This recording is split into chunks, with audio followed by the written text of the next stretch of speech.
तो भाइयों, एक और मानहवा में आप सभी का स्वागत है। आज मैं कुछ अलग कंटेंट लेकर आया हूँ। मैं उम्मीद करता हूँ कि आप सभी को यह स्टोरी पसंद आएगी। हमारा हीरो पहाड़ों में पला बढ़ा था और अब वह शहर जाने वाला था क्योंकि उसे लौंडियाबाजी करनी है। मजाक कर रहा हूँ भाई, लेकिन सच भी यही है। ऐसा इसलिए क्योंकि उसे पता चला कि उसकी 7 बड़ी बहनें वहाँ उसका इंतजार कर रही हैं। क्योंकि उसकी 7 बहनें सगी नहीं थीं, वो बहुत एक्साइटेड हो गया। उसकी आंखें चमक रही थीं जब वह इस बारे में सोच रहा था। अपनी इमेजिनेशन में उसने सोचा कि सारी बहनें बहुत सुंदर होंगी। ऐसा इसलिए हुआ क्योंकि वह अनाथ था और पहाड़ों में एक मार्शल टोली में गुरुओं ने उसे पाला था। जब उसे इस टोली की मार्शल बहनों के बारे में पता चला तो वह पहले से ही उनसे बहुत अट्रैक्ट हो गया, इसलिए वह उन्हें ढूंढने शहर की तरफ भाग पड़ा। आप लोग देखेंगे कि यह कैरेक्टर कितना जबरदस्त है और इस मोड़ तक पहुंचने के लिए जहां वह अपनी वेफ जैसी बहनों से मिलेगा, हमें उसकी स्टोरी के बारे में और जानना होगा। कहानी शुरू होती है जब बूढ़े गुरु उसे पहाड़ छोड़ने के लिए कहते हैं। फ्रेडी, जो हमारे हीरो का नाम है, वह पहाड़ से नीचे नहीं जाना चाहता था क्योंकि वह गुरुओं की चिंता करता था। लेकिन सारे गुरु छिप जाते हैं और दिखावा करते हैं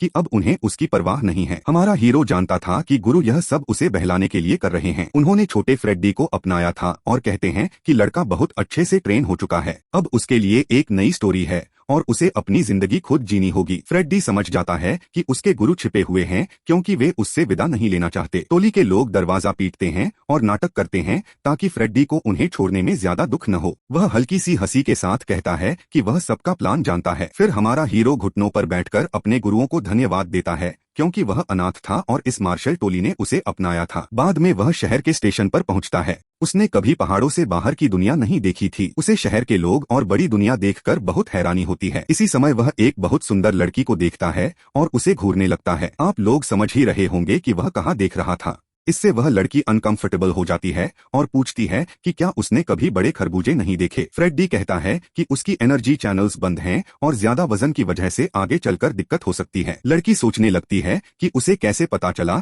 कि उसे पीठ और रीढ़ की परेशानी है। यहाँ हमें दिखता है कि लड़का ट्रेन किया हुआ है और हमारा हीरो बहुत जबरदस्त है। वह कोई आम आदमी नहीं है। इस तरह फ्रेडी आगे अपनी स्टोरी में बढ़ता जाता है। क्योंकि रास्ता थोड़ा लंबा था, वह ट्रेन में एक कमरा लेता है। उसे याद आता है कि उसके गुरु ने उसे मार्शल बहनों से मिलने के बारे में कुछ बातें बताई थीं। शहर पहुंचकर उसे 7वीं बहन से मिलना था। उसे एक ताबीज मिलेगा जिसे उसे उस लड़की को दिखाना होगा। जाने से पहले गुरु उसे उस वयस्क किताब के बारे में भी चेतावनी देते हैं जो उन्हें उसके बिस्तर के नीचे मिली थी। फ्रेडी बहाना बनाता है कि वह पुरानी साहित्य की किताब है, लेकिन गुरु कहते हैं कि उसकी मार्शल बहनें उस किताब की लड़कियों से भी ज्यादा सुंदर हैं। फ्रेडी, जो कि कोई बेवकूफ नहीं है, वह पहले ही चीजें इमेजिनेशन में सोचने लगता है। उसकी जबरदस्त इमेजिनेशन की वजह से वह और भी ज्यादा एक्साइटेड हो जाता है उन्हें मिलने के लिए। एक पल के लिए उसे लगा कि शायद यह मजाक है, लेकिन अब वह सच में मानने लगा था। आखिर मार्शल बहनें होना कितनी बड़ी बात है। वह उन पैसों के बारे में भी सोचता है जो उसे गुरुओं से मिले थे। वह सारा पैसा तब तक खर्च करने के लिए था जब तक वह 7वीं बहन से न मिल जाए। एक्साइटमेंट में वह लिफाफा खोलकर देखता है कि उसके पास कितना पैसा है। उसमें करीब $500 होते हैं। यह देखकर वह और भी ज्यादा एक्साइटेड हो जाता है क्योंकि पहाड़ों में वह सिर्फ $2 महीने में खर्च करता था, लेकिन यहाँ तो टैक्स वगैरह में ही लगभग सारा पैसा चला जाएगा। इसी दौरान वह दरवाजे के उस तरफ से किसी की आवाज सुनता है। तभी एक बहुत सुंदर वेफ जैसी लड़की सामने आती है और कहती है कि अब वे दोनों यात्रा के साथी होंगे। यह देखकर फ्रेडी फिर से पूरी तरह एक्साइटेड हो जाता है और सोचता है कि क्या शहर की सारी लड़कियां इतनी ही सुंदर होती हैं। उसके दिमाग में यह भी आने लगता है कि शायद यह कोई रोमांटिक सीन बन सकता है, लेकिन तभी सारा मूड खराब हो जाता है क्योंकि लड़की का दादा भी साथ में होता है। अब फ्रेडी का चेहरा पूरा खराब हो जाता है। बूढ़ा आदमी हीरो से मिलकर बात करता है और हीरो को तुरंत समझ आ जाता है कि इस बुजुर्ग को सांस लेने में दिक्कत हो रही है। फ्रेडी दिल से कह देता है कि शायद इस बूढ़े को दिल से जुड़ी कोई समस्या है। यह बात थोड़ी रूखी लगती है और गुलाबी बालों वाली लड़की गुस्सा हो जाती है, लेकिन वह बूढ़ा समझ जाता है कि यह लड़का कोई आम इंसान नहीं है। इसलिए हमारा हीरो बात को संभालते हुए कहता है कि वह बस अंदाजा लगा रहा था। कुछ देर बाद लड़की कहती है कि वह ऊपर वाले बिस्तर पर लेट जाएगी और जैसा कि फ्रेडी कोई सीधा सादा नहीं है, वह उस सीन को देखने लगता है। लेकिन तभी अचानक बूढ़े आदमी के सीने में तेज दर्द होता है। वह जोर जोर से खांसने लगता है जैसे हालत बहुत गंभीर हो। लड़की तुरंत नीचे आती है और पूछती है कि क्या उसके दादा को पानी चाहिए। फिर वह उन्हें बिस्तर पर लिटाती है और घबराकर मदद ढूंढने जाती है। वह एक स्टाफ मेंबर को बुलाती है और डॉक्टर को बुलाने के लिए कहती है। यह लड़की वायु फैमिली से थी जो कि बहुत बड़ी और अमीर फैमिली थी, इसलिए स्टाफ तुरंत भागता है क्योंकि ऐसे अमीर आदमी की जान की कीमत इन कहानियों में बहुत ज्यादा दिखाई जाती है। लड़की अपने दादा के पास बैठकर उन्हें दिलासा देती है। हमारा हीरो, जो कि सालों से ट्रेन किया हुआ है, जानता था कि इस हालत में क्या करना चाहिए, लेकिन उसे गुरुओं ने मना किया था कि शहर की औरतों के मामलों में ज्यादा नहीं पड़ना है। हीरो सोचता है कि आजकल अगर आदमी किसी औरत की मदद भी करे तो भी उस पर गलत इल्जाम लग सकता है, इसलिए वह थोड़ा हिचकता है। लेकिन फिर उसे याद आता है कि उसे जरूरतमंद लोगों की मदद करना सिखाया गया है, तो वह लड़की से कहता है कि वह मदद कर सकता है। लेकिन तभी एक बहुत घमंडी सा डॉक्टर कमरे में घुस आता है। गुलाबी बालों वाली लड़की खुश हो जाती है, यह सोचकर कि अब उसके दादा को सही इलाज मिलेगा। वह अकड़ू डॉक्टर पूछता है कि मरीज की हालत कैसी है। लड़की कहती है कि वह डॉक्टर नहीं है, उसे ज्यादा पता नहीं, बस उसके दादा बेहोश हो गए थे। डॉक्टर इधर उधर देखने लगता है और कहता है कि वह सिर्फ बातों के आधार पर कोई डायग्नोसिस नहीं कर सकता। लड़की अभी भी बहुत परेशान रहती है और पूछती है कि उसके दादा की जान बचाने के लिए क्या करना होगा। लेकिन यह डॉक्टर ऐसा लग रहा था जैसे सरकारी अस्पताल वाला हो और कुछ भी ढंग से मदद नहीं कर रहा था। वह कहता है कि बिना किसी रिपोर्ट और टेस्ट के वह कुछ नहीं कर सकता। लड़की गुस्से में पूछती है कि अभी तो उसके दादा को 3 मिनट पहले ही दिक्कत शुरू हुई है, तो इतनी जल्दी टेस्ट कैसे होगा। लेकिन यह गंदा डॉक्टर फिर भी वही रट लगाए रहता है कि बिना डिटेल्ड एनालिसिस कुछ नहीं किया जा सकता। ऊपर से वह यह भी कहता है कि वह डिस्ट्रिक्ट हॉस्पिटल का डायरेक्टर है, ताकि दिखा सके कि वह बहुत बड़ा आदमी है। इसी दौरान बूढ़ा आदमी और ज्यादा जोर जोर से खांसने लगता है और उसका चेहरा नीला सा पड़ने लगता है। फ्रेडी समझ जाता है कि बूढ़े के लक्षण बिगड़ रहे हैं और अगर जल्दी कुछ नहीं किया गया तो वह ज्यादा देर तक नहीं टिकेगा। लड़की बार बार डॉक्टर से अपने दादा की जान बचाने की गुहार लगाती है। डॉक्टर कुछ नहीं करता और उल्टा वहां से चला जाता है, यह कहते हुए कि वह मदद नहीं कर सकता। बाहर जाकर स्टाफ वाली उसे बताती है कि वह बूढ़ा आदमी कौन है। वह कहती है कि वह मिस्टर वायु है। यह सुनते ही चार आंखों वाला डॉक्टर चौंक जाता है। वह पूछता है कि क्या सच में वही मिस्टर वायु है, और लड़की कहती है हाँ, और वह बहुत अमीर है। यह सुनते ही वह बेहया डॉक्टर तुरंत वापस कमरे में दौड़कर जाता है ताकि अच्छी इंप्रेशन बना सके। असल में वह सिर्फ दिखावा करना चाहता था कि वह बूढ़े को बचाने की कोशिश कर रहा है। वह कहता है कि वह फर्स्ट एड देगा और बिस्तर पर चढ़कर हार्ट मसाज, सीने पर दबाव करने लगता है। लेकिन हमारा हीरो, जो कि चाइनीज मेडिसिन में ट्रेन किया हुआ है, जानता था कि यह सब करने से हालत और बिगड़ जाएगी। वह डॉक्टर से कहता है कि ऐसा मत करो वरना बूढ़े की जान चली जाएगी। वह घमंडी डॉक्टर पूछता है कि यह लड़का कौन है जो उसके मेथड्स पर सवाल उठा रहा है। वह पूछता है कि यह लड़का किस हॉस्पिटल में काम करता है ताकि फ्रेडी को नीचा दिखा सके। बहुत शांति से हमारा हीरो कहता है कि वह चाइनीज मेडिसिन का अप्रेंटिस है, लेकिन क्योंकि यह चीज लोगों के लिए थोड़ा तब्बू थी इसलिए लोग इसे ज्यादा सीरियस नहीं लेते थे। डॉक्टर मजाक उड़ाने लगता है और हीरो को बेइज्जत करने की कोशिश करता है। वह कहता है कि उसके पास 10 साल से ज्यादा का मेडिकल एक्सपीरियंस है, लेकिन फ्रेडी साफ साफ कहता है कि अगर वह डॉक्टर उसी तरह हार्ट मसाज करता रहा तो बूढ़ा मर जाएगा। इस पल डॉक्टर को भी थोड़ा एहसास होता है कि शायद यह लड़का सही कह रहा है, लेकिन फिर भी वह चुप नहीं रह सकता क्योंकि वह वायु फैमिली पर अच्छा इंप्रेशन डालना चाहता है। इसलिए वह गुलाबी बालों वाली लड़की से कहता है कि चिंता मत करो, वह उसके दादा को बचा लेगा। असल में वह सिर्फ नाटक कर रहा था ताकि लगे कि वह कुछ कर रहा है और आखिर में वायु फैमिली उससे खुश हो जाए। जब डॉक्टर यह कहता है कि वह मिस्टर वायु को बचा लेगा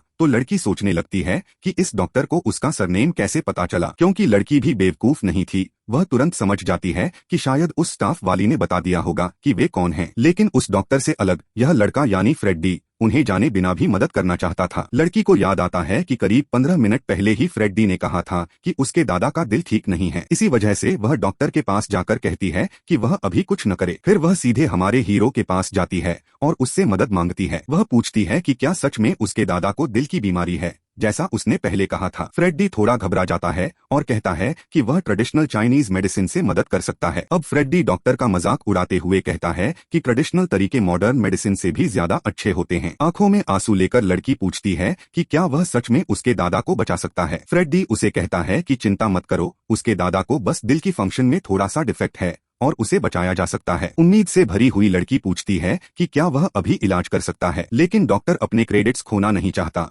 और कहने लगता है कि चाइनीज मेडिसिन खतरनाक होती है। लड़की उस बेहया डॉक्टर को टोकती है और कहती है कि वह बहुत एरोगेंट हो रहा है। लड़की फिर से हमारे हीरो की तरफ देखती है क्योंकि वह बहुत सुंदर थी। फ्रेडी उसके इस रिक्वेस्ट को नजरअंदाज नहीं कर पाता। सच कहें तो फ्रेडी तो बस इसी का इंतजार कर रहा था कि वह उससे मदद मांगे। फ्रेडी को अब पता चल चुका था कि वह लड़की बहुत इंपॉर्टेंट और शायद बहुत रिच है, लेकिन उसे इसमें कोई इंटरेस्ट नहीं था। उसे सिर्फ एक सुंदर लड़की की मदद करनी थी। सच में यह लड़का जानता है कि वह क्या कर रहा है। फ्रेडी अपनी बाहें चटकाता है और कहता है कि वह अपनी पूरी कोशिश करेगा। वह झंझट वाला डॉक्टर फिर भी बोलता रहता है कि चाइनीज मेडिसिन काम नहीं करती, लेकिन न फ्रेडी और न ही गुलाबी बालों वाली लड़की उसकी बातों पर ध्यान देते हैं। इसके बाद फ्रेडी अपने बैग से सुइयां निकालता है जो वह पहाड़ों में इस्तेमाल करता था। वह समझाता है कि ये सुइयां इलाज में मदद करेंगी। वह यह भी बताता है कि उसने इनका खूब प्रैक्टिस किया है, यहाँ तक कि जंगली सुअरों पर भी। यह सब थोड़ा डरावना लगता है और डॉक्टर को अब भी भरोसा नहीं होता। असल में वह चाहता था कि फ्रेडी फेल हो जाए ताकि वह बीच में आकर हीरो बन सके। फ्रेडी बूढ़े आदमी की कमीज फाड़ देता है और प्रेशर पॉइंट्स ढूंढकर सही जगह पर सुइयां लगाना शुरू करता है। कुछ ही पलों में वह सारी सुइयां लगा देता है और आखिरी सुई लगाते ही एक तेज रोशनी निकलती है। इसके तुरंत बाद बूढ़ा आदमी खांसते हुए होश में आने लगता है। खांसी के साथ थोड़ा लाल तरल बाहर आता है। सब लोग चौंक जाते हैं क्योंकि इलाज काम कर गया था और बूढ़ा होश में आ रहा था। लेकिन डॉक्टर को लगता है कि इलाज फेल हो गया क्योंकि लाल तरल निकला था, जबकि असल में वह जरूरी था। फ्रेडी उसकी तरफ देखकर आंख मारता है जैसे उसे चिढ़ा रहा हो। डॉक्टर तुरंत समझ जाता है कि यह लड़का सच में बहुत बोलाडो है और वह पूरी तरह शॉक्ड हो जाता है। बूढ़ा आदमी फ्रेडी को धन्यवाद देता है और उसे छोटा गुरु कहकर बुलाता है। फिर वह पूछता है कि ये लोग कौन हैं। महिला अपना परिचय देती है और कहती है कि वही वह है जिसने डॉक्टर को बुलाया था। लेकिन वह चार आंखों वाला डॉक्टर कहता है कि उसी ने इलाज किया और वही डॉक्टर है जिसने बूढ़े को बचाया। बूढ़ा आदमी यह सुनकर हैरान हो जाता है और पूछता है कि क्या सच में इस डॉक्टर ने उसे ठीक किया। लेकिन क्योंकि मिस्टर वायु कोई बेवकूफ नहीं था, वह तुरंत पूछ लेता है कि अगर डॉक्टर ने इलाज किया तो फिर सुइयां उस लड़के ने क्यों लगाई। इस सवाल से डॉक्टर फंस जाता है और हकलाने लगता है, कोई बहाना बनाने की कोशिश करता है। फिर वह कहता है कि बूढ़े को हॉस्पिटल में भर्ती करना पड़ेगा। वह फ्रेडी से भी पूछता है कि क्या यह सच है। यह बात उस बेइज्जत डॉक्टर को और गुस्सा दिला देती है क्योंकि बूढ़ा एक ऐसे लड़के की बात ज्यादा मान रहा था जिसके पास कोई डिग्री नहीं थी, बजाय उसके जो हॉस्पिटल का डायरेक्टर था। फ्रेडी बूढ़े से कहता है कि उसे हॉस्पिटल में भर्ती होने की जरूरत नहीं है। वह डॉक्टर से भी साफ कह देता है कि वह उसके ऑफर के लिए धन्यवाद देता है, लेकिन वह हॉस्पिटल नहीं जाएगा। डॉक्टर पूरा गुस्से में तिलमिलाने लगता है क्योंकि उसके लिए यह जिंदगी का सबसे बड़ा मौका था अमीर बनने का। फ्रेडी बूढ़े से कहता है कि वह इलाज पूरा करने के लिए कुछ और सुइयां लगाएगा। बूढ़ा हामी भर देता है, लेकिन हमारा हीरो इतना तेज था कि बूढ़े को कुछ भी महसूस नहीं होता। मिस्टर वायु पूछता है कि क्या इलाज हो गया। यह सुनकर वह और भी ज्यादा इम्प्रेस्ड हो जाता है। वह सोचने लगता है कि यह लड़का आखिर कहाँ से आया है। वह अपनी पोती की तरफ मुड़ता है और कहता है कि वह इस लड़के को एक कार्ड दे और उसे डिनर के लिए इनवाइट करे। लड़की प्यारे तरीके से फ्रेडी को धन्यवाद देती है और कार्ड पकड़ा देती है। एक पल के लिए फ्रेडी सोचता है कि कहीं यह उसकी मार्शल बहनों में से तो नहीं है। फ्रेडी डिनर के इनविटेशन के लिए धन्यवाद देता है क्योंकि उसके लिए खाना कभी ज्यादा नहीं होता। लड़की हंसने लगती है क्योंकि उसका बोलने का तरीका अलग था, पहाड़ों में रहने की वजह से। लेकिन इस अच्छे माहौल को खराब करने के लिए वही डॉक्टर फिर से आ जाता है और कहता है कि वह पुलिस को बुलाएगा। वह कहता है कि बिना लाइसेंस के मेडिसिन करना क्राइम है। बहुत कॉन्फिडेंस के साथ हमारा हीरो कहता है कि पुलिस इस डॉक्टर को ही गिरफ्तार करेगी क्योंकि वह खुद एक क्रिमिनल है। दोनों एक दूसरे को गालियां देने लगते हैं और डॉक्टर तुरंत पुलिस को कॉल कर देता है। इसी समय ट्रेन अचानक ब्रेक लगाती है। अनाउंसमेंट होता है कि यह सिर्फ टेम्परेरी स्टॉप है और पैसेंजर्स को परेशान होने की जरूरत नहीं है। तभी एक पुलिस वाला आता है और कहता है कि यह रूटीन इंस्पेक्शन है। वह बेइज्जत डॉक्टर तुरंत कहता है कि यह लड़का बिना लाइसेंस के मेडिसिन कर रहा है। लेकिन जैसे ही पुलिस उस डॉक्टर को देखती है, एक पुलिस वाला उसे पहचान लेता है। वह कहता है कि यह डॉक्टर पहले से ही लॉ के अंडर वांटेड है और उसके खिलाफ सीरियस क्राइम्स हैं। तुरंत पुलिस उस डॉक्टर को हथकड़ी लगा देती है। पता चलता है कि जिस हॉस्पिटल का वह डायरेक्टर था वहाँ इलीगल मेडिसिन बेची जा रही थी। इस तरह वह डॉक्टर वहीं से गिरफ्तार हो जाता है। हमारा हीरो कहता है कि वह लकी था क्योंकि उसने पहले ही महसूस कर लिया था कि यह डॉक्टर कोई क्रिमिनल है। गुलाबी बालों वाली लड़की पूछती है कि फ्रेडी को कैसे पता चला कि डॉक्टर पकड़ा जाएगा। फ्रेडी थोड़ा शाय होकर कहता है कि उसने बस अंदाजा लगाया था। वह यह नहीं बताता कि उसे स्पेशल मास्टर्स ने ट्रेन किया है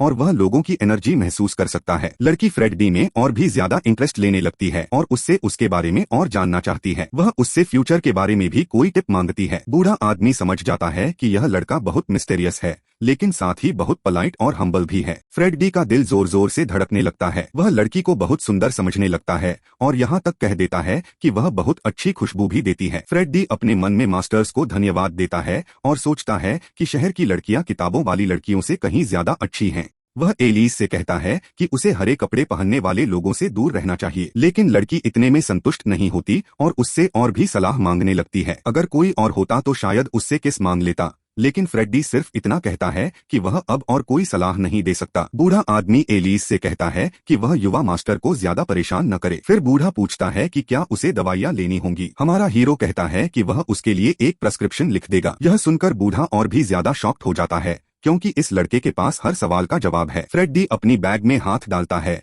और अंदर से एक पंख वाली कलम निकालता है। यह देखकर एलिस हैरान हो जाती है कि आज के जमाने में भी कोई ऐसे लिखता है। इतना ही नहीं, फ्रेडी 2 पुराने कागज पपीरस जैसे भी निकालता है और उन्हीं पर दवा की पर्ची लिखने लगता है। वह समझाता है कि वह परंपरा निभाता है, क्योंकि उसी तरह उसने सीखा है। वह कहता है कि अगर सब लोग सिर्फ पेन और पेंसिल ही इस्तेमाल करेंगे तो पुरानी परंपरा खत्म हो जाएगी। फ्रेडी को इतना अलग देखकर एलिस का दिल और तेज धड़कने लगता है। फ्रेडी बूढ़े को पर्ची देते हुए कहता है कि वह दवा दिन में 3 बार 3 महीने तक ले। वह यह भी बताता है कि यह बीमारी खानदानी है। यह सुनकर बूढ़ा और भी ज्यादा हैरान हो जाता है। हीरो समझाने के लिए कहता है कि उसने यह बीमारी के लक्षण देखकर अंदाजा लगाया है। वह यह सब नहीं बताता कि वह पहाड़ों में पला है और एक मार्शल टोली में ट्रेन हुआ है, क्योंकि यह सब समझाना बहुत लंबा हो जाता। बूढ़ा पूछता है कि क्या सच में कोई इतना जानकार हो सकता है। वह बताता है कि उसे भी अपने पिता और दादा की तरह सालों से सीने में दर्द रहता था, लेकिन फ्रेडी कहता है कि कोई बात नहीं और वह बस उसके जल्दी ठीक होने की दुआ करता है। इसके बाद दादा एलिस से कहते हैं कि वह फ्रेडी से वह कार्ड वापस ले आए जो उसने उसे दिया था। गाल लाल करते हुए एलिस उससे कार्ड वापस मांगती है। फ्रेडी थोड़ा कंफ्यूज हो जाता है, लेकिन बिना कुछ कहे कार्ड लौटा देता है। एलिस कार्ड अपने दादा को दे देती है। फिर बूढ़ा कहता है कि उस कार्ड में उसका कांटेक्ट था, लेकिन फ्रेडी के पास तो उसकी पोती का कांटेक्ट होना चाहिए। आप लोग समझ ही रहे होंगे कि क्या चल रहा है। दादा पूरा मैच मेकर बन रहा है। एलिस अपना मोबाइल निकालती है और कहती है कि वह फ्रेडी को व्हाट्सएप पर ऐड करेगी। वह उसे QR कोड स्कैन करने को कहती है, लेकिन फ्रेडी जो पहाड़ों में पला है उसे ना व्हाट्सएप का सही से पता है और ना ही QR कोड का। एलिस बहुत धैर्य से उसे समझाने की कोशिश करती है। तभी फ्रेडी अपनी जेब से एक पुराना फ्लिप फोन निकालता है। यकीन मानो आजकल 90% लोग ऐसे फोन देख भी नहीं होंगे। यह देखकर एलिस और भी ज्यादा कंफ्यूज हो जाती है। फ्रेडी कहता है कि भले ही उसका फोन पुराना है, लेकिन वह इंटरनेट चला सकता है और न्यूज भी देख सकता है। एलिस को शक होता है कि क्या उस फोन में व्हाट्सएप चलेगा। फ्रेडी थोड़ा ऑकवर्ड हो जाता है और उसे याद आता है कि यह फोन उसे उसके मास्टर ने गिफ्ट में दिया था। वह बताता है कि पहले वह सिर्फ कैलकुलेटर ही यूज करता था। जब वह ये बातें बताता है तो दोनों एक दूसरे को देखकर कंफ्यूज हो जाते हैं। बूढ़ा एलिस से कहता है कि वह युवा मास्टर को और कंफ्यूज न करे और बस दोनों अपने फोन नंबर्स एक्सचेंज कर लें। एलिस थोड़ी शर्माते हुए कहती है कि अब उसके पास फ्रेडी का नंबर सेव हो गया है। फिर वह मुस्कुराकर कहती है कि जब वे शहर पहुंचेंगे तो वह उसे डिनर पर बुलाएगी। चमकती आंखों के साथ फ्रेडी भी कहता है कि वह जरूर आएगा। दादा अपनी पोती को एक सुपर पावर्स वाले लड़के के साथ फ्लर्ट करते देख बहुत एक्साइटेड हो जाता है। वह यह भी बताता है कि वैंग फैमिली उसकी पोती के पीछे थी ताकि शादी करके क्लैंस की पावर बढ़ाई जा सके, लेकिन बूढ़ा नहीं चाहता था कि उसकी पोती उस फैमिली में शादी करे। फ्रेडी बूढ़े के चेहरे पर चिंता देख लेता है और पूछता है कि वह क्या सोच रहा है। बूढ़ा कहता है कि यह बस एक बेकार सी बात है, लेकिन आज इस युवा मास्टर से मिलकर उसे बहुत अच्छा लगा। फ्रेडी अपनी मीठी बातों से बूढ़े की तारीफ करता है और कहता है कि वह बहुत हेल्थी और चमकदार दिख रहा है। यह सुनकर बूढ़ा बहुत खुश हो जाता है। फिर वह छोटे युवा मास्टर को धन्यवाद देता है और जाने से पहले एलिस को फिर से चेतावनी देता है कि हरे रंग के कपड़े पहनने वालों से सावधान रहना, वरना कोई डिजास्टर हो सकता है। एलिस को ज्यादा भरोसा नहीं होता और वह पूछती है कि क्या वह सच में सीरियस है। कुछ देर बाद वे शहर पहुंचते हैं और सीधे स्टेशन पर उतरते हैं। फ्रेडी मजाक में पूछता है कि क्या उसकी सूटकेस में सीमेंट भरा है। एलिस हंसते हुए कहती है कि नहीं, बस थोड़ी बेसिक चीजें हैं, टिपिकल गर्ल स्टफ। लोग हैरान हो जाते हैं कि फ्रेडी इतनी बड़ी सूटकेस आसानी से उठा रहा है और आपस में बातें करने लगते हैं। एलिस बताती है कि उसकी दोस्त उन्हें लेने आ रही है और उसका नाम यारा है। तभी एक कार ड्रिफ्ट करते हुए आती है। उसमें से एक बहुत सुंदर लाल बालों वाली वेफ निकलती है, लेकिन उसने ग्रीन ड्रेस पहना होता है। यही यारा होती है, एलिस की बेस्ट फ्रेंड। जैसे ही फ्रेडी और एलिस देखते हैं कि उसने ग्रीन कपड़े पहने हैं, एलिस का चेहरा उतर जाता है। वह फ्रेडी से पूछती है कि क्या इसका कोई सोल्यूशन है। फ्रेडी मजाक में पूछता है कि क्या उसकी दोस्त उस ड्रेस के बिना रह सकती है। यह सुनकर दोनों लड़कियां अनकंफर्टेबल हो जाती हैं। एलिस पूछती है कि क्या सच में ड्रेस बदलना जरूरी है। हमारा हीरो कहता है कि हाँ, डिजास्टर से बचने के लिए यह जरूरी है। एलिस पूछती है कि क्या बस कलर बदलने से काम चल जाएगा। फ्रेडी कहता है कि हाँ। यह सुनकर यारा को थोड़ा जेलसी होने लगता है और वह सोचती है कि एलिस इस लड़के के इतना पास क्यों है। एलिस भागकर यारा के पास जाती है और कहती है कि उसे उससे जरूरी बात करनी है। यारा भी कहती है कि वह भी एलिस से कुछ कहना चाहती है कि उसे लड़कों पर भरोसा नहीं करना चाहिए, लेकिन एलिस पहले बोलती है और कहती है कि यारा को कपड़े बदलने होंगे। यारा कंफ्यूज और थोड़ा अनकंफर्टेबल हो जाती है। एलिस बताती है कि उसकी गाड़ी में बहुत सारे कपड़े हैं, बस चेंज कर लेना है। सच में यारा के पास कई कपड़े होते हैं, लेकिन किसी का यूं अचानक कपड़े बदलने को कहना अजीब लगता है। लेकिन क्योंकि वह एलिस पर भरोसा करती है, वह मान जाती है। एलिस खुश हो जाती है क्योंकि सब कुछ आसानी से सॉल्व हो रहा था। दोनों कार के अंदर जाती हैं। यारा पूछती है कि एलिस का उस लड़के से क्या रिश्ता है। एलिस कहती है कि वे अभी अभी मिले हैं। यारा को यकीन नहीं होता क्योंकि वे बहुत क्लोज लग रहे थे। जब वे बाहर देखती हैं तो फ्रेडी वहां नहीं होता। यारा पूछती है कि वह लड़का कहाँ गया। एलिस बताती है कि वे ट्रेन में मिले थे और उसके दादा को फ्रेडी बहुत पसंद आया था। यारा फिर से एलिस को चेतावनी देती है कि लड़कों पर भरोसा मत करना, वे अच्छे दिखते हैं लेकिन अक्सर बुरे होते हैं। एलिस को फ्रेडी की ऑलरेडी थोड़ी याद आने लगती है और वह सोचती है कि वह बिना गुड बाय बोले क्यों चला गया। असल में फ्रेडी उन्हें डिस्टर्ब नहीं करना चाहता था क्योंकि किसी लड़की को कपड़े बदलते देखना इनअप्रोप्रिएट होता, इसलिए वह वहां से हट जाता है। अब फ्रेडी जीपीएस निकालता है और उस अपार्टमेंट को ढूंढने लगता है जो उसके मास्टर ने रेंट किया था। एक टैक्सी ड्राइवर आकर पूछता है कि क्या वह शहर में नया है और क्या उसे टैक्सी चाहिए। फ्रेडी बताता है कि उसका डेस्टिनेशन सिर्फ 14 किलोमीटर दूर है। यहाँ साफ दिखता है कि टैक्सी ड्राइवर लूटने के मूड में था और कहता है कि 14 किलोमीटर बहुत दूर है और टैक्सी लेना पड़ेगा। लेकिन फ्रेडी कहता है कि इतनी पास की जगह के लिए टैक्सी की जरूरत नहीं है। टैक्सी ड्राइवर पूछता है कि क्या वह दौड़कर जाएगा। फ्रेडी कहता है कि पहाड़ों में वह रोज 20 किलोमीटर दौड़ता था और उसे पसीना तक नहीं आता था। थोड़ी स्ट्रेचिंग करने के बाद वह पागलों की तरह दौड़ने लगता है। लड़का इतना जबरदस्त था कि धूल पीछे छूट जाती है। टैक्सी ड्राइवर सोचने लगता है कि यह लड़का कहीं म्यूटेंट तो नहीं है। फ्रेडी पूरी सिटी में दौड़ता है। तेज हवा चलने लगती है। थोड़ी ही देर में वह रेजिडेंशियल एरिया पहुंच जाता है। भले ही वह पहले कभी इस शहर में नहीं आया था, फिर भी वह बहुत आसानी से रास्ता ढूंढ लेता है और जल्दी से अपार्टमेंट तक पहुंच जाता है। वहां लिखा होता है रेडवुड रेजिडेंस। एक बूढ़ा कपल कंफर्म करता है कि यही सही जगह है। बूढ़ा आदमी बताता है कि ये अपार्टमेंट्स बहुत पुराने हैं, लेकिन फ्रेडी को इससे कोई फर्क नहीं पड़ता। उसे तो बस अपनी सुंदर मार्शल बहनों से मिलना है। बूढ़े लोग कहते हैं कि आजकल के युवा बहुत जल्दी काम करने के लिए घर से निकल जाते हैं और यह इलाका इंडस्ट्रीज से भी बहुत दूर है। लेकिन हमारा हीरो काम करने नहीं आया था, उसका मकसद कुछ और ही था। फ्रेडी को याद आता है कि उसके मास्टर ने कहा था कि अपार्टमेंट में वाईफाई इंक्लूडेड है। यह सुनकर वह बहुत एक्साइटेड हो जाता है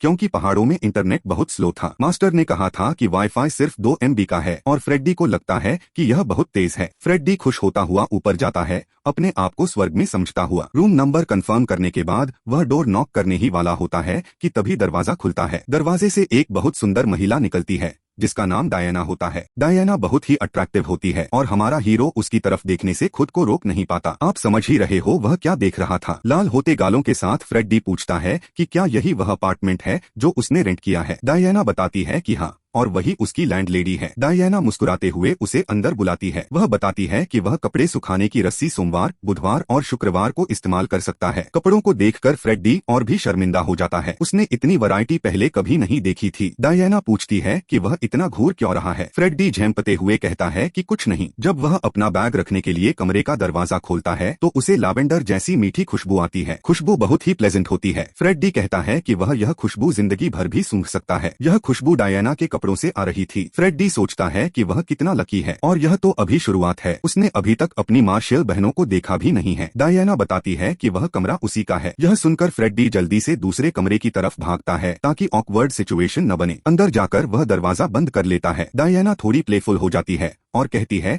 कि उसे रस्टिक और इंट्रोवर्ट लड़के पसंद हैं। वह यह भी कहती है कि फ्रेडी हैंडसम है। थोड़ी देर बाद फ्रेडी फिर से दरवाजा खोलता है। डायना क्यूरियस हो जाती है कि वह क्या चाहता है। असल में फ्रेडी को बस वाईफाई पासवर्ड चाहिए होता है। डायना धीरे धीरे पासवर्ड स्पेल करके बताती है। फ्रेडी शर्माते हुए उसे धन्यवाद देता है। डायना उसे क्यूट समझने लगती है और दोनों के बीच एक हल्का सा वाइब बन जाती है। कुछ सेकंड एक दूसरे को देखते रहने के बाद फ्रेडी और भी ज्यादा शर्मिंदा हो जाता है। फिर वह जल्दी से अपने कमरे में भाग जाता है और दरवाजा बंद कर लेता है। डायना कहती है कि उसके साथ अपार्टमेंट शेयर करना अच्छा रहेगा। उसे उम्मीद नहीं थी कि उसका गेस्ट इतना हैंडसम होगा। रात को फ्रेडी लंबे दिन के बाद आराम करने के लिए लेट जाता है। यह उसका शहर में पहला ही दिन था और उसने पहले ही 3 शानदार देवियां देख ली थीं। यह सब उसके अडल्ट बुक से कहीं ज्यादा इंटरेस्टिंग था।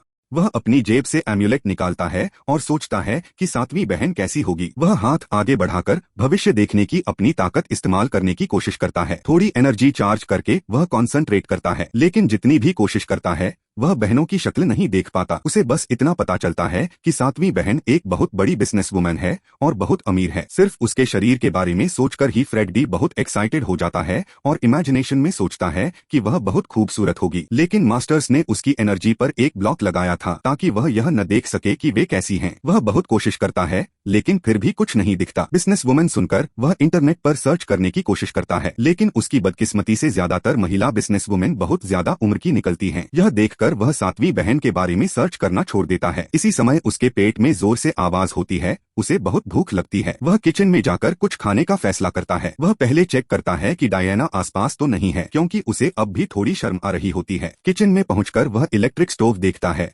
जिसे उसने पहले कभी नहीं देखा था। इंटरनेट पर कुछ वीडियोस देखकर वह सीख जाता है कि उसे कैसे चालू करना है, और जैसे ही स्टोव चालू होता है उसे ऐसा लगता है जैसे जादू हो गया हो। वह खुशी से सेलिब्रेट करता है जैसे सच में कोई मैजिक हो गया हो। फिर वह पानी उबालता है, नूडल्स डालता है और कुछ मसाले डाल देता है। थोड़ी ही देर में उसका नूडल्स तैयार हो जाता है। भूख की वजह से उसकी आंखें चमकने लगती हैं। खाना चखने के बाद वह खुद से कहता है कि वह तो बहुत अच्छा कुक है। खाते खाते उसे एहसास होता है कि यहाँ बहुत ज्यादा शांति है। पहाड़ों में जिंदगी इतनी शांत नहीं थी। वहाँ वह हमेशा अपने मास्टर्स के साथ रहता था। अब उसे उनकी थोड़ी याद भी आने लगती है। तभी उसे दरवाजे की आवाज सुनाई देती है। बाहर दो औरतों की आवाज होती है। वहाँ डायना एक और औरत के साथ होती है जो कुछ ज्यादा ही खतरनाक वाइब वाली लगती है। वह दूसरी औरत डायना से पूछती है कि यह लड़का कौन है, और वह डर जाती है। फ्रेडी कुछ समझाने की कोशिश करता है लेकिन वह औरत भाग जाती है और डायना जमीन पर गिर जाती है। फ्रेडी कंफ्यूज हो जाता है क्योंकि उसने कुछ भी गलत नहीं कहा था। वह डायना को जमीन पर गिरा देखता है और सोचता है कि क्या हुआ। अपनी स्पिरिचुअल विजन इस्तेमाल करके वह देखता है कि कुछ बहुत गलत है। वह डायना को बैठाने की कोशिश करता है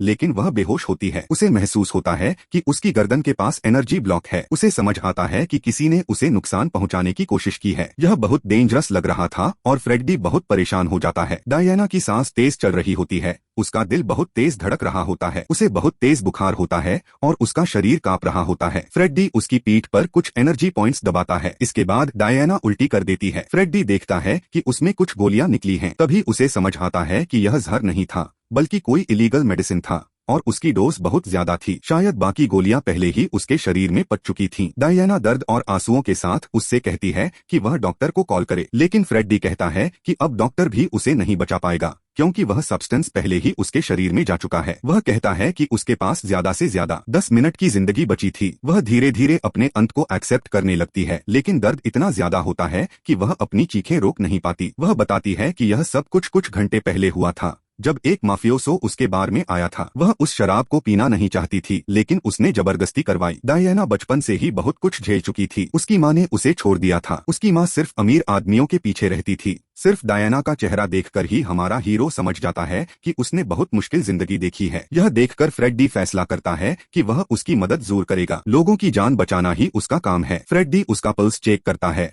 और कहता है कि उसे चिंता करने की जरूरत नहीं है, वह उसे बचा लेगा। डायना को ज्यादा भरोसा नहीं होता लेकिन उसके पास कोई और ऑप्शन भी नहीं होता। फ्रेडी कहता है कि उसका पल्स साफ है इसलिए वह टॉक्सिन निकाल सकता है। इलाज करने के लिए वह डायना की शर्ट उतारने लगता है। इस पल डायना सोचती है कि आखिर सब आदमी एक जैसे ही होते हैं, लेकिन हमारा हीरो गलत इरादे से कुछ भी नहीं कर रहा होता। वह सिर्फ एनर्जी पॉइंट्स को साफ देखना चाहता है ताकि सुइया सही जगह लगा सके, लेकिन क्योंकि टॉक्सिन बहुत ज्यादा फैल चुका होता है सिर्फ नीडल्स काफी नहीं होती। इसलिए फ्रेडी एक बिस्तुरी छोटी सर्जरी चाकू निकालता है। वह डायना से कहता है कि वह हिम्मत रखे क्योंकि उसे एक छोटी सी सर्जरी करनी पड़ेगी। कुछ ही सेकंड में वह टॉक्सिन निकाल देता है और कट को सिलकर बंद कर देता है। फ्रेडी कहता है कि अब उसे आराम करना चाहिए ताकि उसकी ताकत वापस आ सके। जैसे ही टॉक्सिन निकल जाता है डायना का दर्द भी रुक जाता है। एक सच्चे जेंटलमैन की तरह हमारा हीरो डायना को अपनी बाहों में उठाता है और बताता है कि उसने उसके पेट में छोटी सी सर्जरी की है। डायना उसके बारे में सोचने लगती है कि वह सच में एक इज्जतदार और काबिल आदमी है। वह फ्रेडी से और भी ज्यादा प्रभावित हो जाती है। फ्रेडी उसे गोद में लेकर सोफा पर लिटा देता है। वह उससे कहता है कि वह परेशान न हो, वह सब कुछ ठीक कर देगा। डायना पहले ठीक से समझ नहीं पाती लेकिन उसके गाल लाल हो जाते हैं। उसे राहत मिलती है कि अब वह सेफ है। इसी समय जोर जोर से दरवाजा पीटा जाने लगता है। बाहर वही दोस्त चिल्ला रही होती है और कहती है कि डायना के साथ अपार्टमेंट में एक आदमी है। डायना बताती है कि वही लोग हैं जिन्होंने उसे जहर वाली दवा दी थी। फ्रेडी उससे पूछता है कि क्या वह दरवाजा खोले। लगता है कि वह नकली दोस्त अपने साथ एक आदमी भी लाई है। डायना डर के मारे कहती है कि दरवाजा मत खोलो, वे बहुत बुरे लोग हैं। वह बताती है कि वह आदमी एक बहुत खतरनाक माफियोसो है। कुछ घंटे पहले उसने अपने अपार्टमेंट के पास एक बार खोला था। वह वहाँ सब कुछ तैयार कर रही थी, तभी उसकी वही दोस्त कुछ गुंडों और माफियोसोस के साथ वहाँ आ गई। एक आदमी ने ढेर सारे नोट काउंटर पर फेंक दिए। डायना को तभी से डर लगने लगा, क्योंकि इन लोगों की बहुत खराब रेपुटेशन थी। उन्होंने सबसे तेज शराब मांगी और उसके अलावा वे डायना से कुछ और भी चाहते थे जो बहुत गंदा और उसकी इज्जत खराब करने वाला था। उसकी दोस्त उसके कान में फुसफुसाकर कहती है कि अगर वह उस माफियोसो के साथ चली जाए तो उसे बहुत पैसा मिलेगा। लेकिन डायना सीधी सादी और इज्जतदार औरत थी, वह अपने शरीर को बेचने के लिए तैयार नहीं थी। यह सुनकर उसकी नकली दोस्त गुस्सा हो जाती है और कहती है कि डायना बहुत ज्यादा खुद को पवित्र समझती है। दोनों के बीच झगड़ा शुरू हो जाता है। वह माफियोसो मजे से सब देखता रहता है। उस आदमी के पास कुछ गोलियां होती हैं। वह कहता है कि वह उन्हें शराब में मिलाएगा ताकि डायना उसके काबू में आ जाए। वह सारी गोलियां गिलास में डाल देता है और डायना को देता है जबरदस्ती पीने के लिए। डायना बेवकूफ नहीं थी, वह समझ जाती है कि गिलास में कुछ गलत है, लेकिन वह मना करने से डरती है। सब लोग उस पर दबाव डालते हैं और धमकी देते हैं कि अगर उसने शराब नहीं पी तो वे उसका पूरा बार तोड़ देंगे। उस समय डायना का दिल करता है कि वह अपनी उस दोस्त को जोर से मारे, क्योंकि उसी ने उसे इस मुसीबत में डाला था। बहुत ज्यादा दबाव में आकर आखिरकार डायना गिलास उठा लेती है और शराब पी लेती है। कुछ ही मिनटों बाद उसकी तबीयत बिगड़ने लगती है। यही पूरी कहानी वह हमारे हीरो को बताती है। इतने में वह देखती है कि फ्रेडी भूख के मारे तरबूज खा रहा है। वह उससे पूछता है कि क्या वह पुलिस को कॉल करे। डायना कहती है कि इससे ज्यादा फर्क नहीं पड़ेगा, क्योंकि माफिया का पुलिस में भी बहुत असर है। डायना अभी भी बहुत कमजोर होती है, उसके पैर सुन्न पड़े होते हैं। इसी समय फ्रेडी उसे सहारा देने के लिए आगे बढ़ता है। वह पूरी तरह एक रोमांटिक हीरो की तरह बोलता है कि वह उसके साथ है